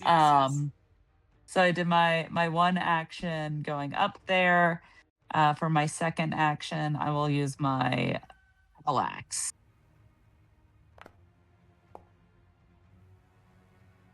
Perfect, that hits. Okay. 9 points. They take the full. Okay. And as you ride over, within like speaking range, Bodil, you can assume, looks up to you. He has yellow eyes with just black dots for pupils. I take it you're a friend then. We've been sent by your adoptive father. He said that you needed backup. That would be. I would put it that way. Yes. Yeah.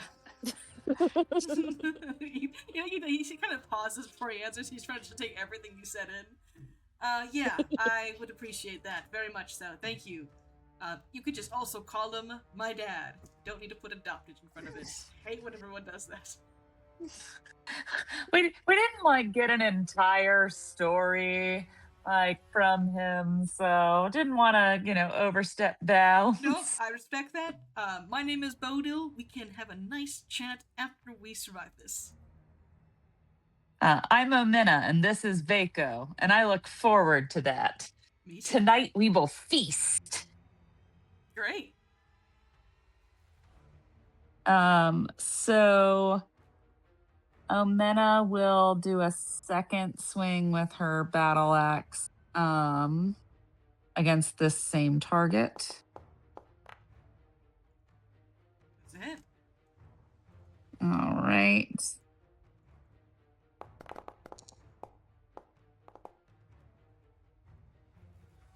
Damage. All right. That hurts them. And then correct me if I'm wrong, if I'm reading correctly, because I have an impressive mount, he gets basically like a free stride or strike action.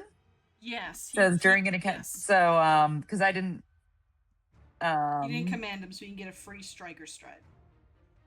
So I will have him go ahead and try and stomp on this same guy. Okay. So I'll roll that in 1 second. Foot. All right. He gets stomped.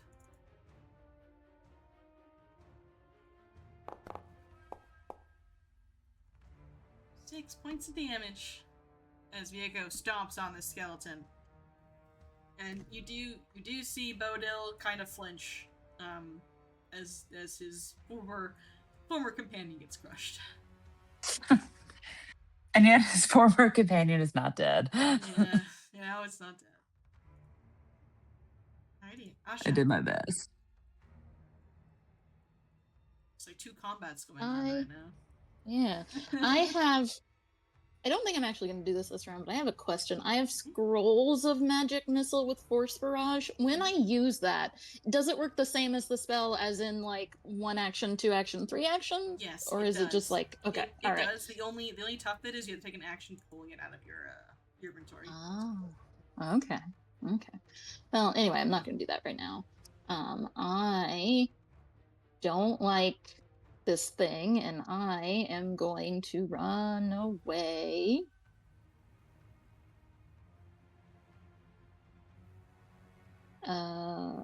Here. And Makalu is at the same time going to move there. Excellent. And +1. I will protect companion.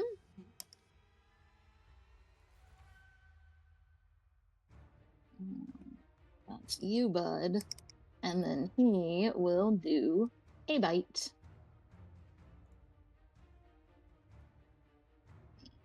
Target first. Then he will do a bite.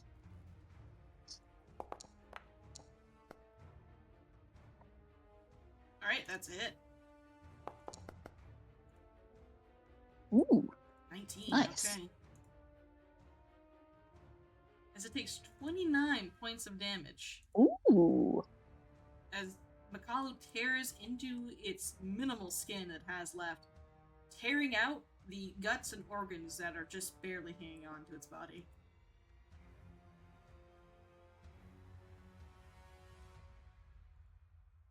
Okay. Anything else? That is it. That is my whole turn. It's Peaceful Right's turn. Peaceful Right is going to step, because I think he needs a step in order to get...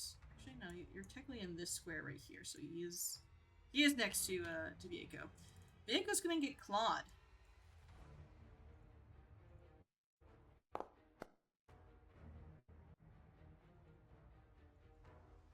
As it brings its skeleton hand down Viego's flank. I need Viego to make a fortitude save.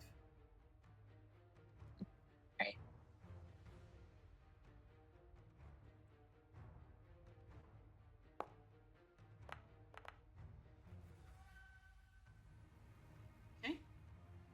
Sorry, I'm double checking if this actually affects humanoids.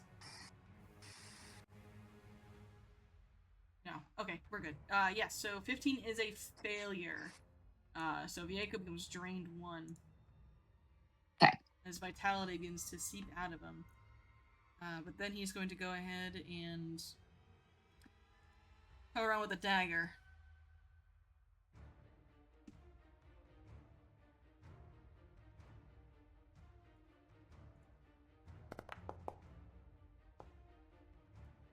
It's a miss. It is a miss, but when the white hit Vieko with the claw, you also saw it gain some armor bit. So it gained some temp HP too. And then it's going to move. It's going to stride. Actually, he's kind of flanking here. He's kind of happy. I'm going to stride over here. Oh, stride. Yep. Alright, this one's also going to stride. Right here. As they surround Big Blue. Little Blue. Whatever you want to call it.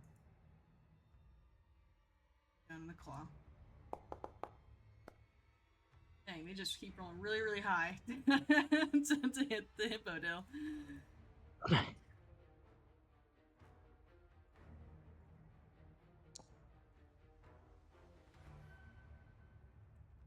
Bodil needs to make a save.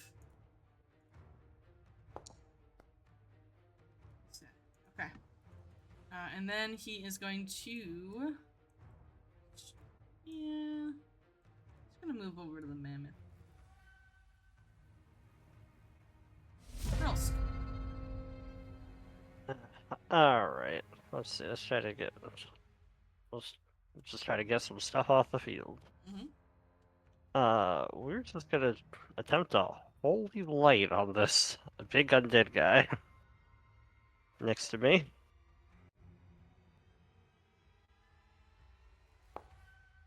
Wow. That's it. Okay. You didn't answer the question this today, did you? No, you I did didn't. not answer the question. That's okay. Takes 47 points of Jeez. damage. Okay. As you just erupted in flame. Its paper skin just like starting to tear off its body. Oh, okay. Yeah, the big benefit of the devised spell list is that when you can target a specific creature type, you do a lot more than It's anything true. else. It's true. It's But true. you're terrible at everything else, so. Yeah. Alright. Let's see. This guy, look in your death. I got a single action. Well, let's just bust out the focus spell. Oh Let's no. just Here we go again.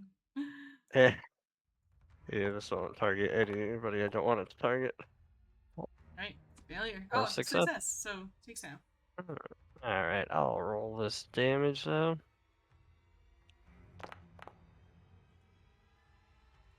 Right. It's still alive. Yeah. Still damage. Let me just throw it behind me. Okay, well that was 3 actions. I tried. Sure did. Yeah, you did good. You did good. Bodil's turn. Bodil, may come to surprise to you, is pretty hurt right now. He's gonna keep fighting.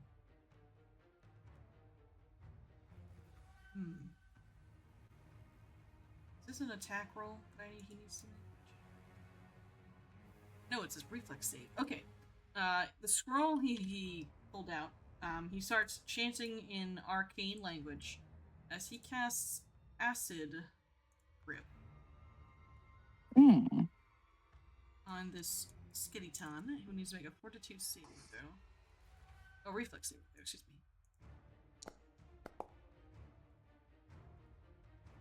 That is a failure. Alright. Creature takes full damage and persistent damage, and a claw moves at 10 feet in a direction of your choice. Damn. Nice. Yeah, Acid Grip's one of the best spells. Yeah. It's real good when people get grappled. Alright, so he takes 9 points of damage, and then he takes 1d6 persistent acid damage. Moves 10 feet away from Bodil. Bodil's living up. Yeah. He summons his claw of acid and just yeets this guy away. And then he's going to turn around to the one that you're attacking, Omena. And he is going to bring down his... What do you got for melee? His wand that is secretly just a staff. Don't tell anyone. Didn't roll very high. He realizes he should have maybe moved to flanking, but he didn't. So he tries to strike the white, but it bounces off his shield, and he gets right in a defensive stance. All right, Amena, you're gonna claw. Makes sense. You hurt him real bad, so.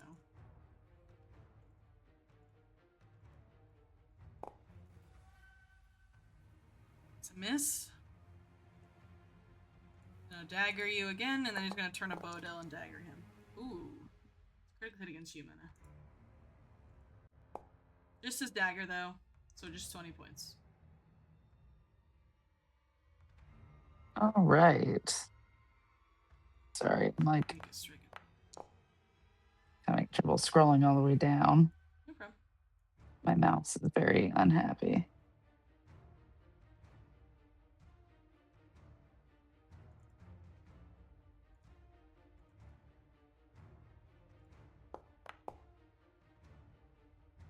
I don't see a damage button. Above the should be 20 damage. Oh, I just scrolled too far. We're good. Okay, Found sorry. it. He made a strike at Bodil too, so Bodil took some Yes. damage and you took some damage. Alrighty. Blighted zombie. Oh jeez, he's not doing too good. Dang, he didn't hurt any of you. He hasn't done anything to you guys. He's gonna turn around and try to antler Makalu. Oh, he was slowed. Alright, Makalu, taking some damage. 14 points as he gores you with his antlers. All right.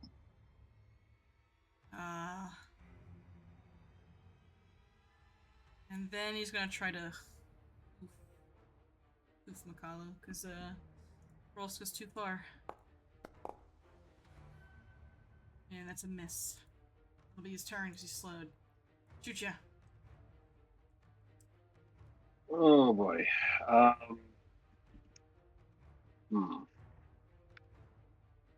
How's Omena set for potions? I have one lesser healing potion. I also just accidentally, I keep scrolling back up because I somehow didn't put the damage on Bako, but I accidentally put the damage on myself twice. Oh, that's okay. I don't know what I did there. Sorry. It's okay. I can put it on Bako here. That would help me out. Thank you. No problem. I'll just do it the old natural way, using math. Okay. All right. Math. I'm going yeah. So to... I have one lesser healing potion, and my HP is okay. It's okay for now. Okay, I'm just worried about Bodil getting... Yeah, Bodil might need some help. Maybe. Okay. But I can. But if you can't get to him, and he lives to my turn, I can give him one. All right, I'm casting Gravity Weapon on myself for one action, and then I'm gonna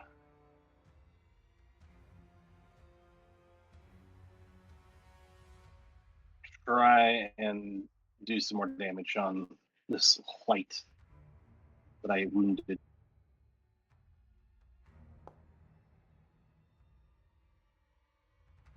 Oh, nice. Critical hit. Very cool, very cool. 20 points of damage as you bash into him. All right, Avalanche is gonna return my hand. I'm gonna attack again on that. Now, do I need to toggle off Gravity Weapon? No. Because it's only supposed to be my first attack per round. Oh, is it only your first strike per round? I guess it is. Yeah. Yeah, so I guess you do need to toggle it off. Okay. I didn't know it was your first strike. I think I let Yep. people get away with it in the past. Oopsie. Well, I don't always remember to use it, so I was like, oh yeah, I've got a thing, because we got tough enemies. Yeah. Alright, that's another hit, though. 13. As you fell this white, as it crumples to dust.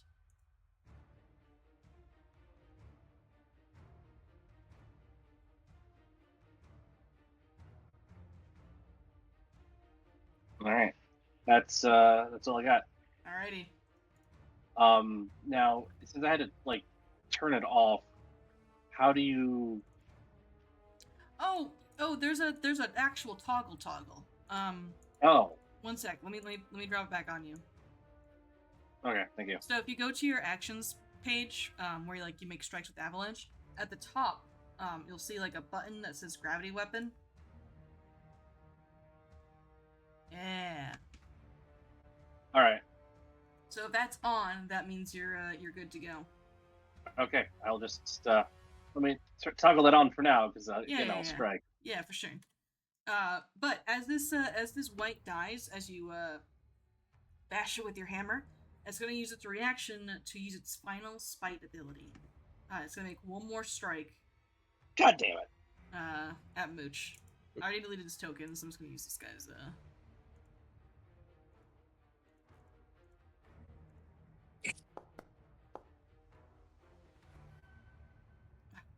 Just barely a hit.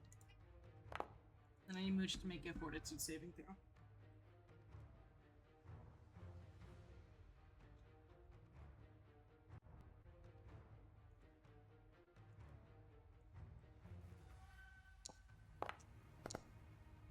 Oh no, Mooch!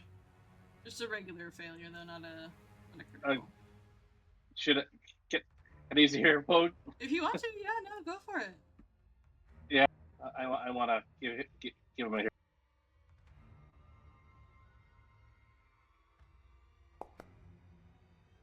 Oh, nice, perfect. He's set.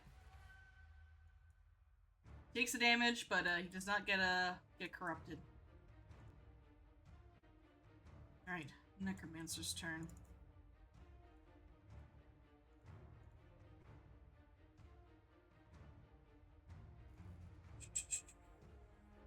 These undead, they're gonna use 2 actions. Because you guys are so far away. I don't think they can reach you if they tried. Yeah, they really can't. You know what? You have to come over here. So it's gonna raise 2 more undead minions. Oops, not over there. Actually, it could be kind of fun to put them over there. Yeah, we're gonna put them down here with you guys. As 2 undead zombies come out of the ground and look at all of you hungrily. This remaining action on the Necromancer just feels like a dead action. I can't do anything with it. It's just On the move, take cover. I guess I'll move over here. It's fine. Amena. All right. For my first action, I am going to command Vaco to horn Ooh. and try and kill this this guy I spent all of my last turn trying to kill. That's a hit.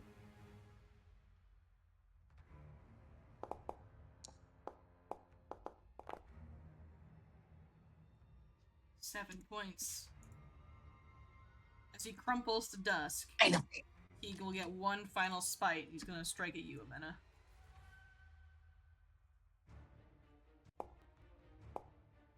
With a natural 1. And he crumples. So he like extra dies He extra with his dies. critical. Yeah, extra dies. Super dead. All right. So then that was my first turn. For my second turn, I'm Vaco's gonna do the free stride over to. Man, he's gonna get killed by all these guys. Oh well. Nothing ventured, nothing gained. Okay. So we're here. So for my second action, I will give my lesser healing potion to Bodil, Oh, okay. since he seems like he's about to die. I'm all right. I am very difficult to kill. Even though you say you're near death. That is just a state of mind. Well, that's, we'll And a do state it. of physical being too. I'm very hurt. I don't actually know. Oh, maybe part of the problem is I'm in Vaco, and that's why I can't find it. Where's my inventory? All right. Use. All right. Thank you.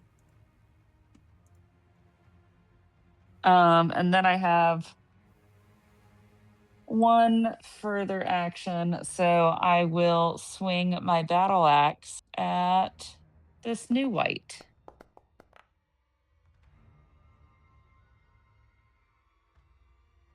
Oh, it's Perfect. a criticals. Yeah, critical.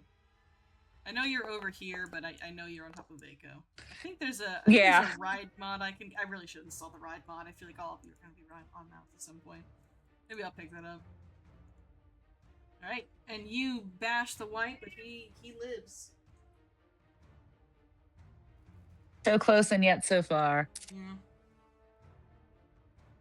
As actually, I'd not asked this before. It didn't occur to me. If I am riding them, do I still have the ability to do my reactive strike if they move? You or do, yeah. So you are Okay. considered to be taking up all the space that Vieko does. Got it. Great. Okay. But I used all 3 of my turns. Alrighty, Asha. All right. I am going to, let's see. This thing is almost dead, so I think step 1 is Makalu tries to kill him. Okay.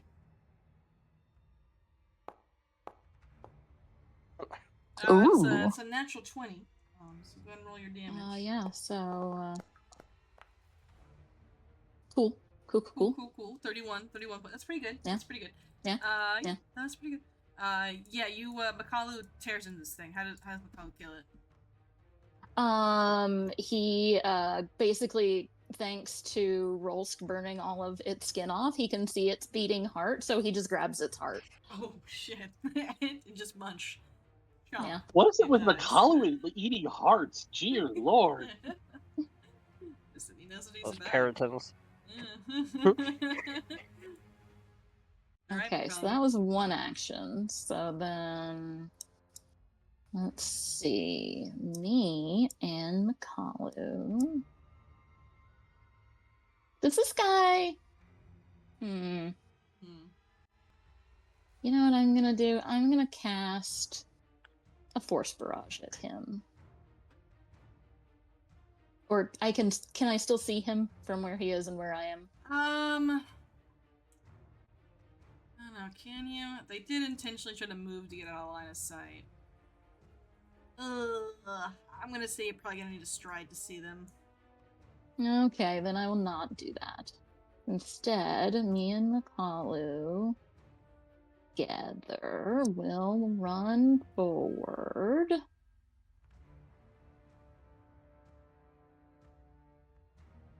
And then he will, for the last action, bite this thing. Okay, you can target it, but it does have a different AC than what's listed on its character sheet. Okay. That'll be a hit. So you don't need to roll damage. This thing is 1 HP. Oh. Okay. As it crumples. Cool. Well, now it's dead. Yep. That's my turn. All right. Peaceful, right? It's peaceful. They are going to strike at you, Amena. On your Triceratops mount. Got it.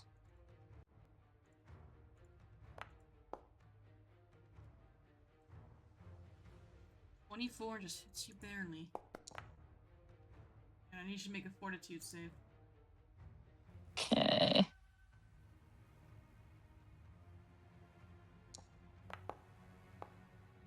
Alright, you're set.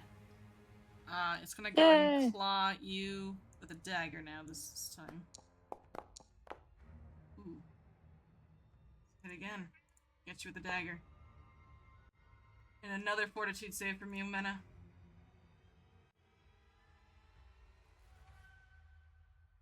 There's a 1 on that die somewhere. He's really banking on it.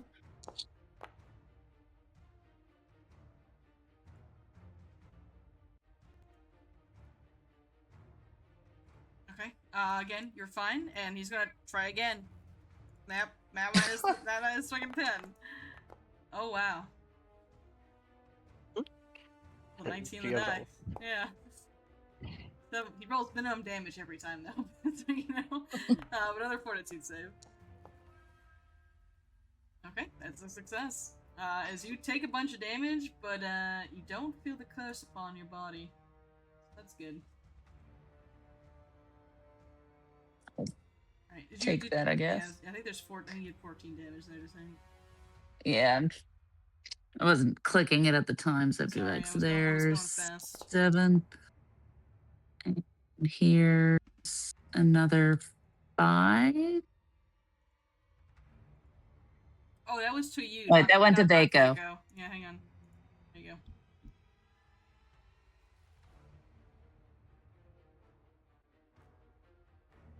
I can do it here for you. 1 sec. Go find out where I hurt you. So you took 8 for the first,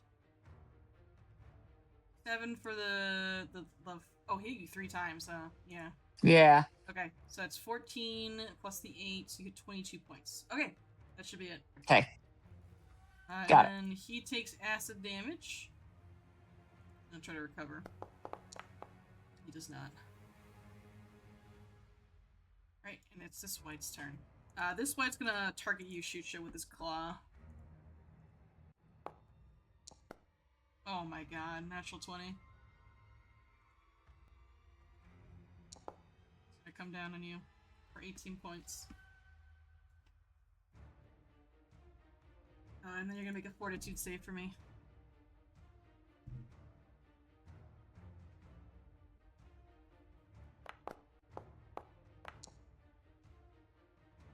Alright, you're set.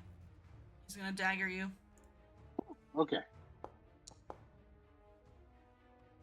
It's a miss on his dagger, and he's gonna try to map 10 you here with his dagger again. Not that one. Okay. Rolls, it's your turn. Alright. I guess we'll just move some, which I'm guessing this corpse is difficult terrain. I wouldn't call it difficult terrain. You can just walk. Oh, alright. Yes. Right. I don't know. Maybe we'll just put some pressure on this necromancer dude. We move over here. Alrighty. And then we'll sustain and just drop this on them. Ah! I'll repost that somewhere. Where are you?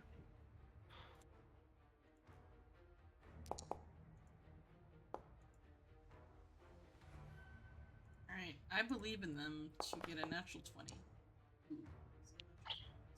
Alright, they take full damage and then 2 persistent fire damage. Alright. Perfect. Alright, that was 3 actions, 2 moves, and fire. Okay. Bodil. Tom Bombadil's turn. Tom Bombadil's turn. He's going to use an action and take out a scroll from his pouch. For 1 action. And then he's going to stride over here to get... Well, I guess you're over there on that. Get some distance between himself and these fuck-ass zombies. And he's going to swap to a crossbow.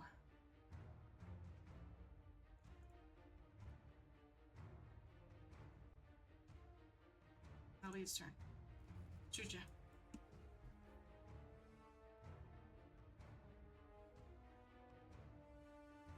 Okay.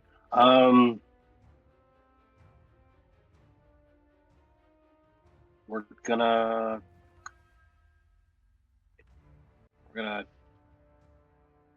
attack the guy in front of us. Yeah.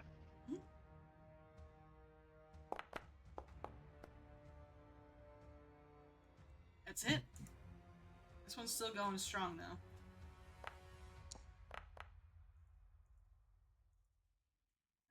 $16. All right. We're gonna attack at Matt.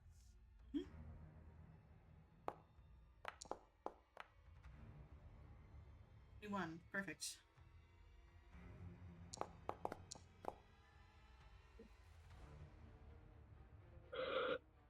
Fine. Okay. And we'll just do a hat trick. All right.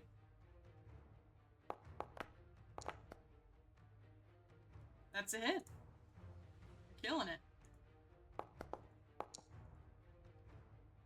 Did you toggle on your gravity weapon for that first strike? I did. Perfect. Okay. And I toggled it off for all the others. Hell yeah. Nice. Okay. Yeah, you bash into this thing. It dents its armor, denting its holy symbol that is emblazoned on its shield, as it tries to defend against your onslaught with little success.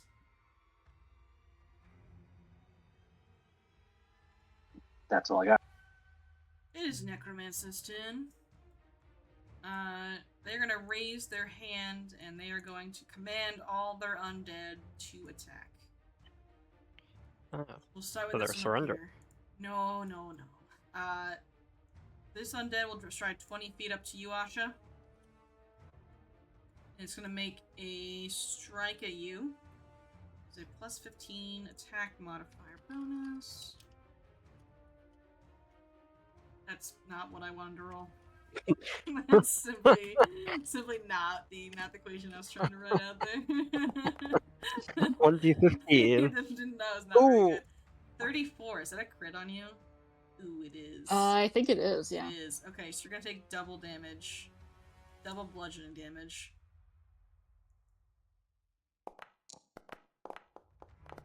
Oh boy. You're gonna take double that. I mean, that's not that much. But also, Uh-huh. guess what gets to happen? It can happen. It can happen. It can happen. This is the first time we've seen it in the campaign. This is incredible. Oh my god, I'm hero pointing that. Oh, no, it hit. Or does hit. it? Well, Okay. actually, no, it doesn't hit because they use the Necromancer's AC. So Yeah. that will be Okay. a miss. All right. It will We're be a miss. re-rolling. We're hero pointing. I'm not. Oh my Oh. god. Oh. Unfortunately, McCullough's bite will miss. As you are hit with this crit. Next time. The universe does not love me. Not today, but it will tomorrow. I still love you, though. So this zombie is going to stride, actually just right here, and he's going to attack Viego.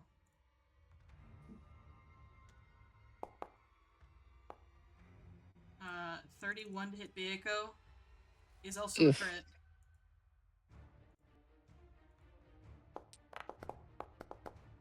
Oh no, that does a lot of damage. So double that Yikes. for Viego. It's double 22. It's double 22 a crit. All right, Vaco's gonna take a little nap. Okay. Now. So that does mean I believe you fall prone next to Viego. I think you can choose where you fall prone though. So anywhere I'll around him. fall. That's fine, sure. Right. Yeah, it's up to you. I don't. I'm gonna have to stride over to whoever anyway, so that's fine. All right. You're prone.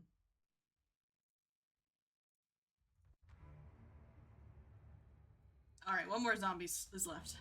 This zombie is going to. Oh man, Mooch is right there. It's gonna stride over. It's gonna try to attack you though, Zusha. I see why this is a 3-turn setup kind of deal. I get it now. I understand. The 30 to hit. The real Necromancer class works the same way. Does so- it really? I'm really Yeah, excited for it. Yeah. A 30 does hit on shoot. All right, so you won't be doubling this, thankfully. So just 11.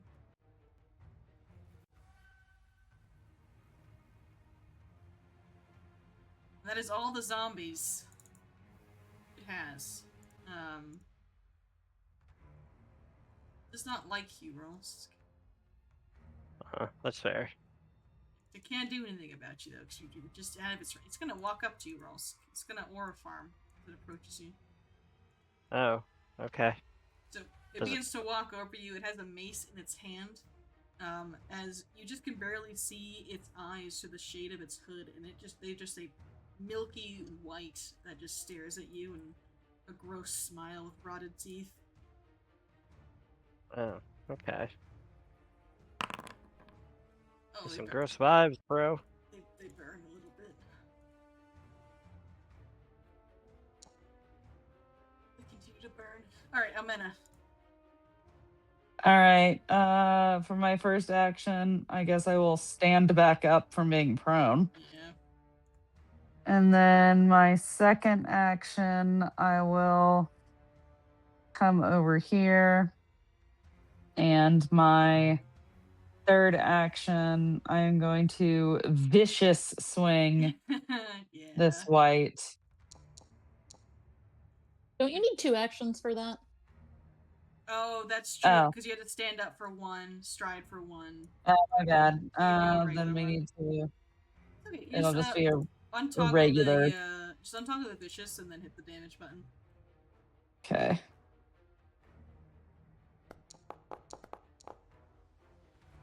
Perfect. Alright. It's gonna use its final spite and try to get at you, Lamina. Oh my god! Natural 20 again. He's gonna do a whole lot of damage though, so I don't think he'll down you. Only 18. That's cool. Yeah, it's pretty cool. And then you gotta make a fort save for me. Sure.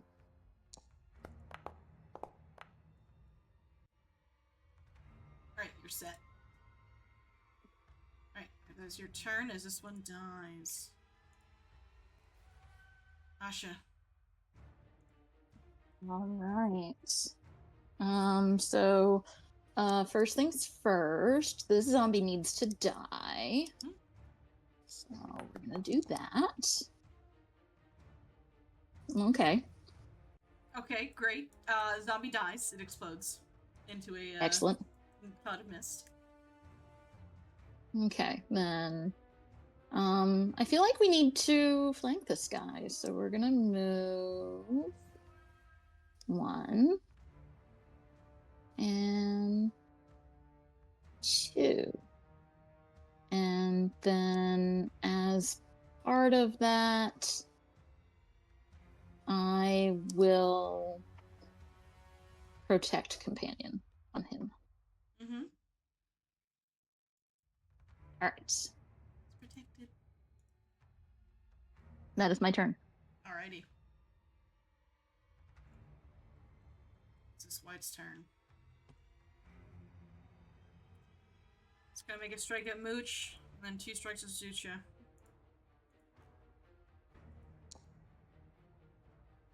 Oh my god, another natural 20. Well, I'm glad these guys are nat 20, not the freaking moose over there, because they don't do a lot of damage. Just 14 to Mooch. And then 2 at Shucha.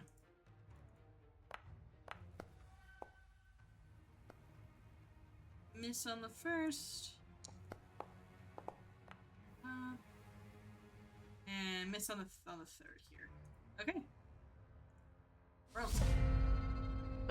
Okay. Oh, I just realized something. Rolls. Begins or enters. Oh, there's no... Okay, there's no save. So, Rolls, you feel sickened. And Yep. Apollo, you feel sickened as you get close to this necromancer and they just reek of death. Ew. Yeah, super gross. Lovely. All right. Well, Let's see. You know what? We'll just try to kill him. We'll just use ignition. Yeah, that's fair. 2 action melee. We will attack. And we will attempt to hit. Not great. I got hero points. Let's just use it.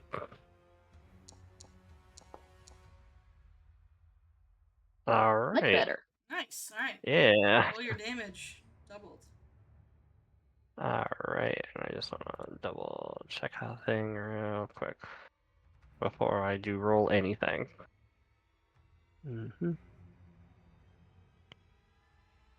Vessel spell. Okay. Mhm. So here we go. This is just yeah, so this would be, it would deal double from that. Okay, double from that. Double Alright. from that. That hurts. That Yep. hurts. It's real bad. Yeah, and it takes persistent fire damage melee, Okay. which would probably supersede the 2. It does, yeah. Okay.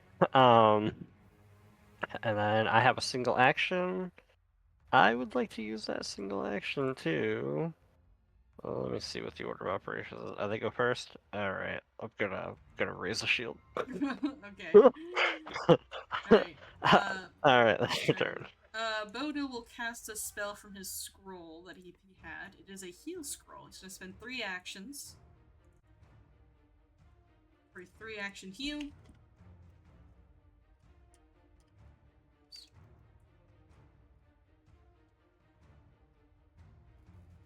That's also not correct. Also not the right numbers either. I don't know why I insist on typing everything in. I have a dice tray. I could use it. Alright, so, everyone within 30 feet of Bodil will gain 18 HP, which I think is everyone down in the secondary combat here. Thank God. Yes. So, that'll be, Vieko as well, and Mooch as well. Okay. Adding on. I think you can hit the heal button on the chat card there, and it'll add it. There you go. Oh, rather than just Yeah. typing. Whoops. And then these zombies, I think, need to make fort saves because they're also in the heal. And stuff is just right.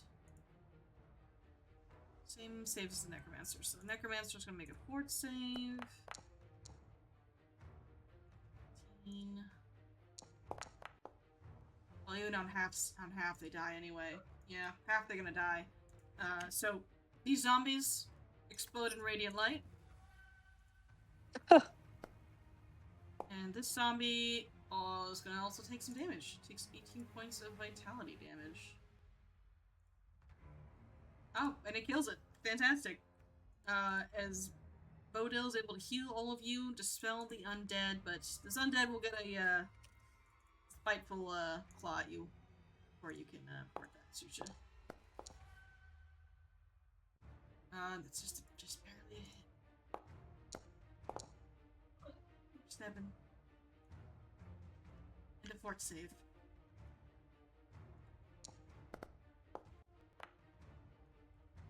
Perfect. Right, and he dies. Alright, Shusha, you are up. The only remaining combatant on the field is the Necromancer above on the suspiciously ball-shaped ridge that's up here. Just a sec, I don't really think about that.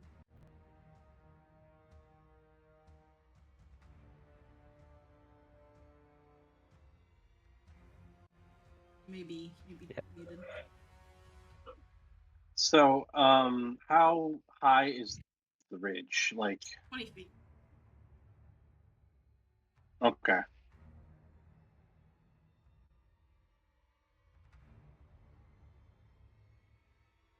So would you say riding on the back of Mooch, I could like hoist myself up onto the ledge? probably need a climb check from you. Okay. Well, you spend one action to have Mooch ride on over, and then standing on the back of Mooch, I'm gonna climb up. You just need like a Yeah, make an athletics check to get up there. okay.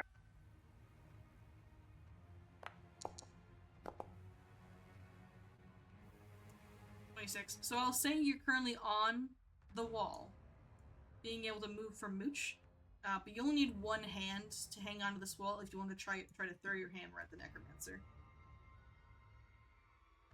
Okay, yeah, I've got a hand free. Alrighty. So I'm gonna throw avalanche.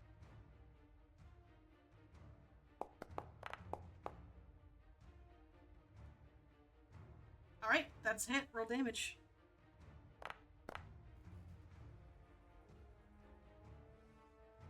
Alright, 17 points. Oh, this might kill her.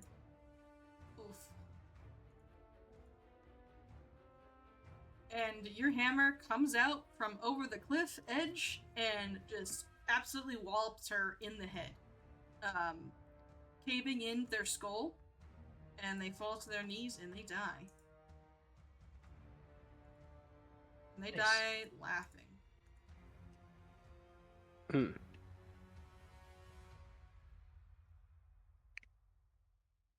And all of you are Is there currently some way conscious. that they could come back to life? Can I make a recall knowledge check or Sure. something? Yeah, make a recall knowledge check.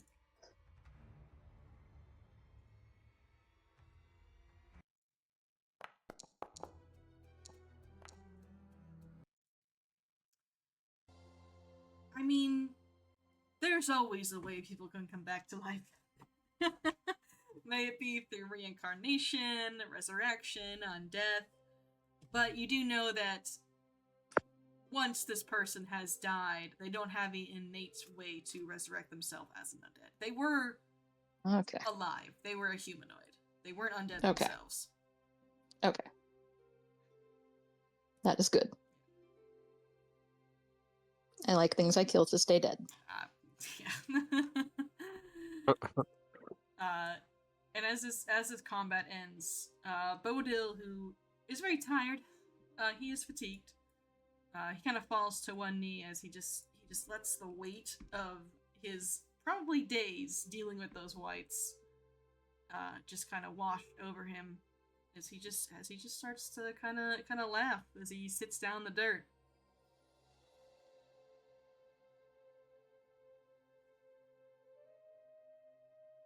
I am grateful that you came to come check on me.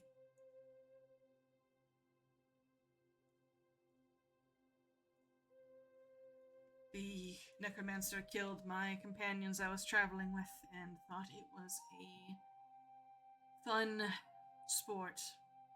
Had them try to slowly kill me with dozens of paper cuts.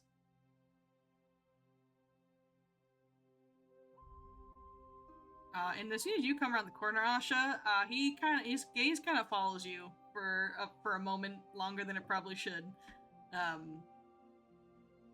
As he makes a recon knowledge check over here for himself.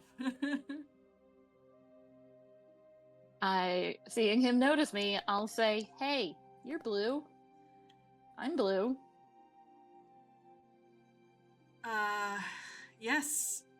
You are blue. And he'll stand up, will dust off his robes. I haven't encountered another one of me, I think, ever.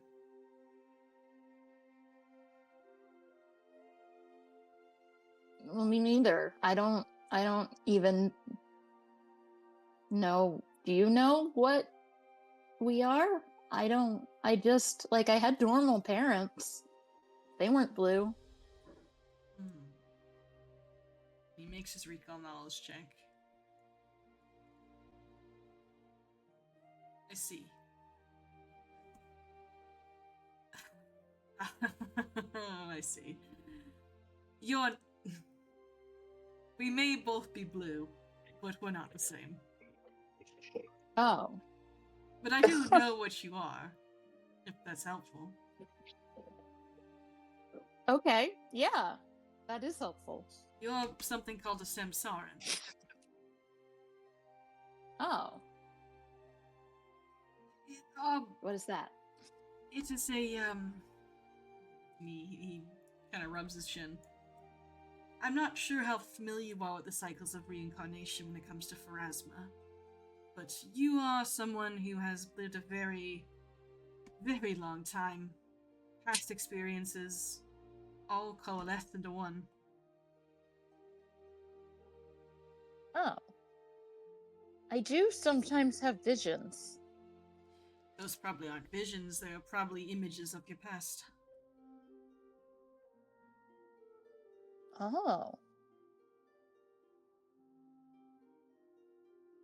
And I look at Makalu like, oh. And this little one, and Bodil kind of crouches down, and he holds out a hand for Makalu to sniff. Makalu will do so, disdainfully. Yeah. This looks to be a spirit that's followed you all the way here. Yeah, he's my best friend. He just showed up one day when I was little. Pharasma is humorous at times. She often will send us gifts or friends.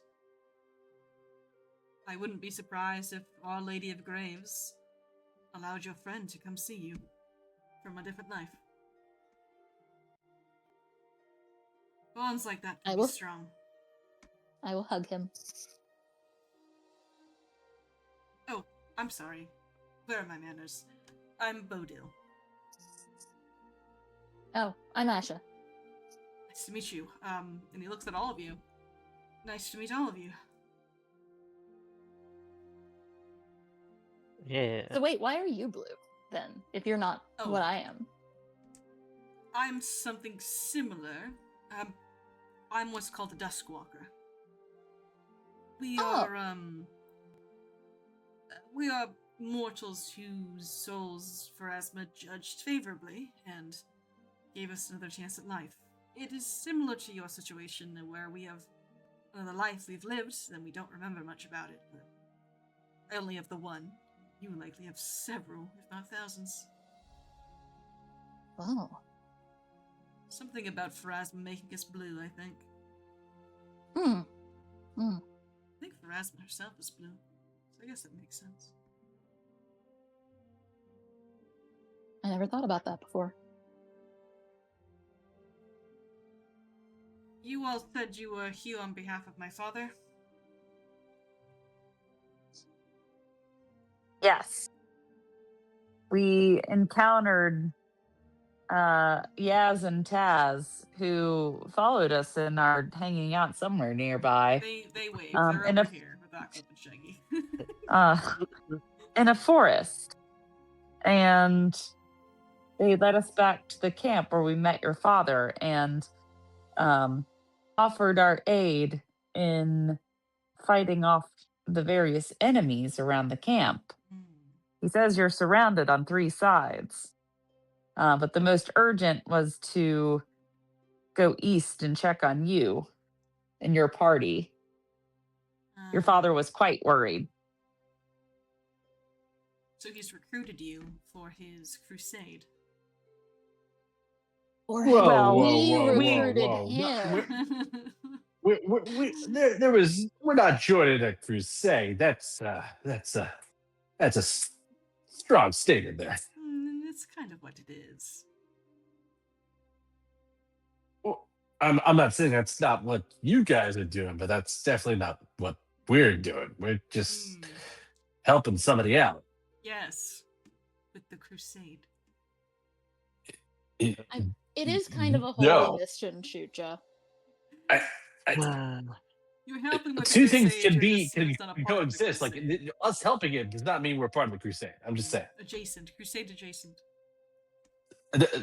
No crusade. Not even adjacent. Also No, the we're helping Crusaders. somebody out.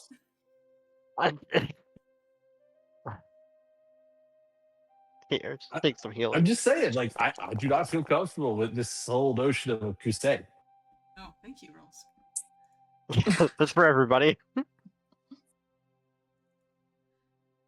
Well, He's just making spirits rise up and heal people. And flowers just fit. oh, are they spirits? You said.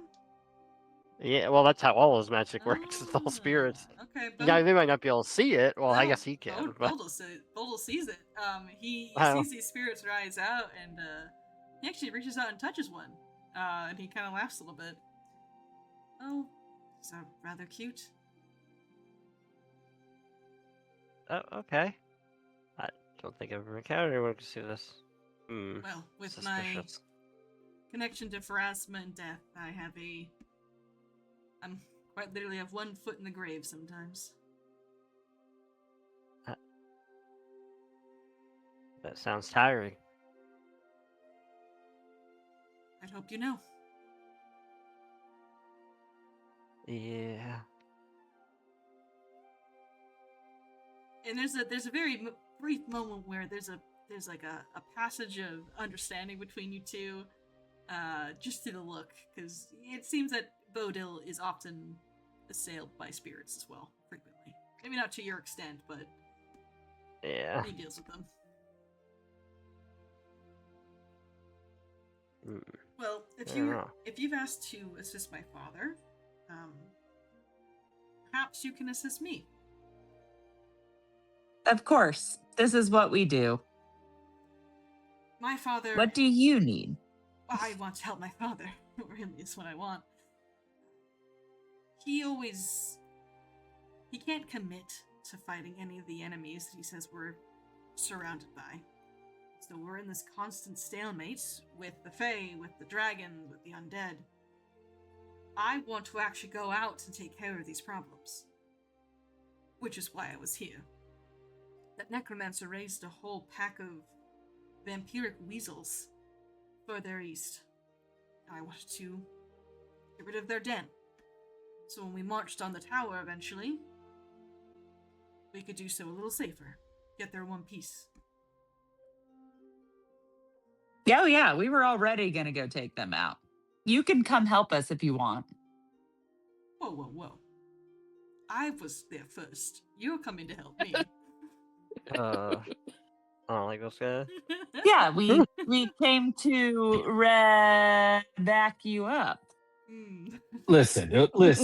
We can go there with you, but if you're saying that we're joining your crusade doing that's not gonna fly.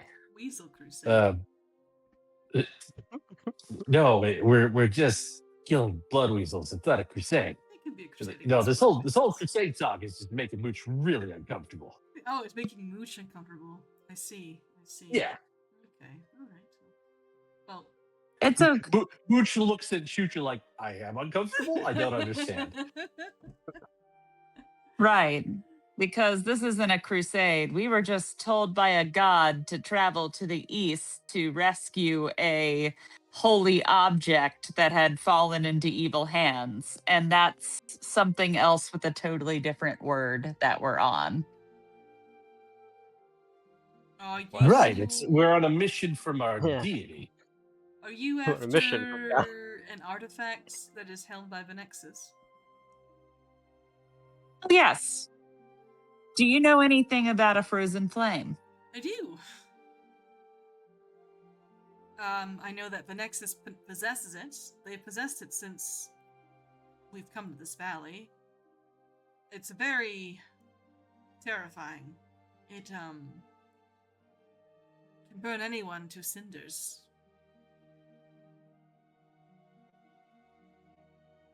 Yeah, it's supposed to be ours, and we're supposed to use it to like bring spring and stuff as we travel, but now it's not being used for that. Crusade. To return your artifact that was stolen from you to its rightful owners. Whoa. Nobody said anything about a crusade. It's clearly a mission from our god. It's not a crusade. Okay. Alright. I will aid you then. I like you all already. you've saved my life, first of all, which is very nice, and seeing someone like yourself, Miss Asha, and Rose, it's been very lonely, being amongst the Crusaders. I don't know if you noticed, I'm the only blue one there, so...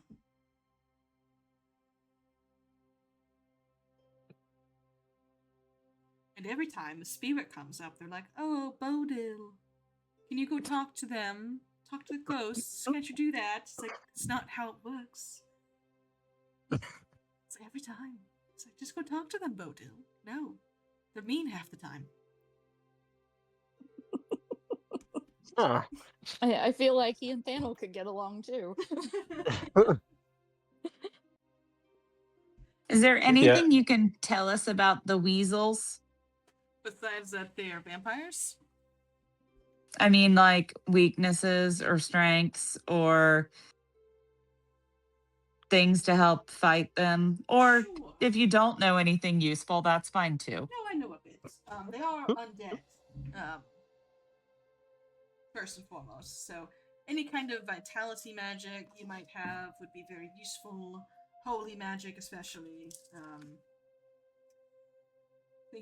Things of that nature. Also, don't let them grapple you. They will try to drink your blood. I also think they're large sized. I think. I would need to go double check that, but they're very, very big weasels. Dire weasels. Would you say they're rodents of unusual size? They are rodents of unusual size, yes. Okay. Good to know. Good to know. Do you all think you're ready to face weasels today? Need a rest. I mean, I'm okay, but Roll's cues to spell. Yeah, if I do rest, I will definitely have more of that holy stuff available. But I could make do if we wanted to push on. I mean, there's no rush. Yeah, but not necessarily a rush. I can't push on until Shaggy tells me if the testicle rocks have anything to say. Yeah. Oh, I'm coming, Key. One second. Oh, let me go talk to them. Shaggy leans his ear against the testicles, and Bodil, kind of side-eyes you, Amena. What is that? Oh, that's my wife's husband, Shaggy. I'm sorry, what's the situation? That's my wife's husband, Shaggy. He talks to rocks.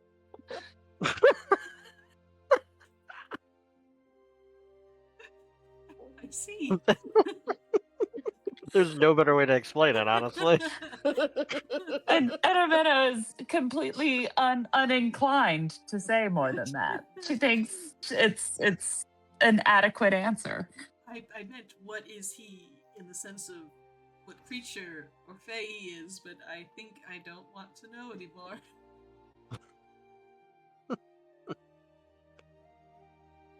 And Shaggy leans into the rocks. Oh, they've got lots to say. Oh, they're very talkative. Oh, I see. They say that they are very glad to be free of that stinky necromancer. Very good. They also say, they've never seen two blue people in the same place before. Can't just say that, Rocks. I know, Roxy. Naughty. Oh my goodness. But they have nothing interesting to say. Just about these stinky necromancers. Thank you, Shaggy. It's always good to check. No problem. And every single hex. Anything for my wife's wife. Thank you.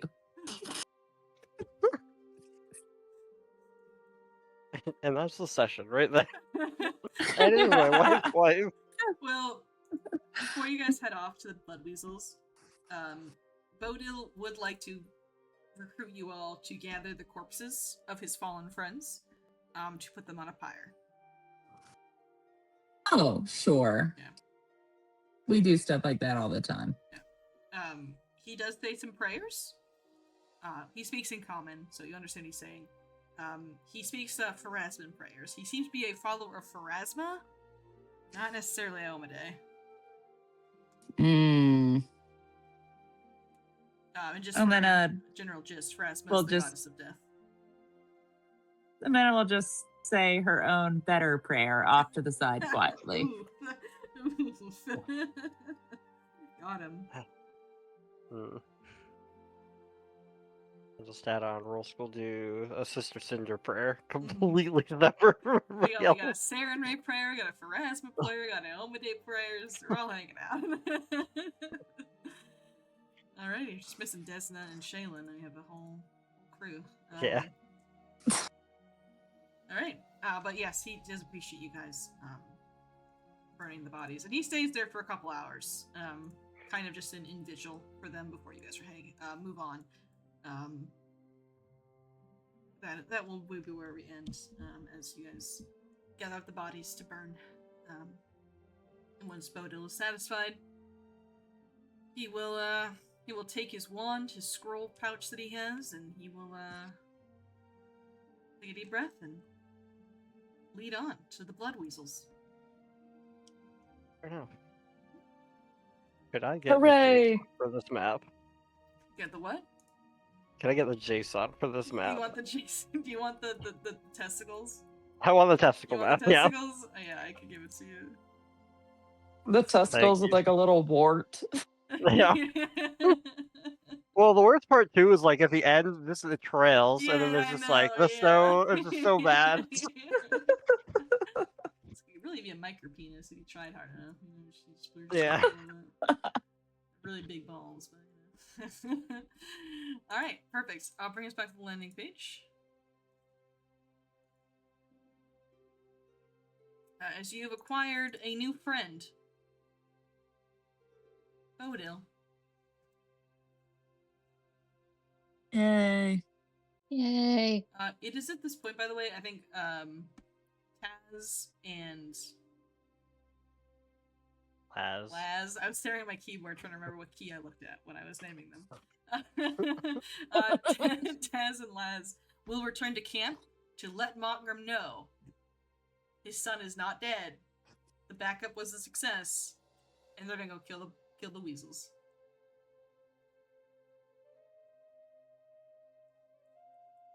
All right. Makes sense. Makes sense. Alrighty. Well, that is today's session. Next week is July 5th, which is the Sunday after the 4th of July. Are we able to play next week, or is there any parties going on? I don't want to step on the birthday of America. I'm running a game on the 4th, so I am free for the 5th. Free for the 5th? Okay. Yeah. I'll by We are 8 p.m. not I'll celebrating the old America. You know, super old, 250 years and all. Unk America. Alrighty. as tempting as it is to go down to the Great American Fair and be the only person there, no, I'll be free. Hang on, I won't say this all loud. 1 second.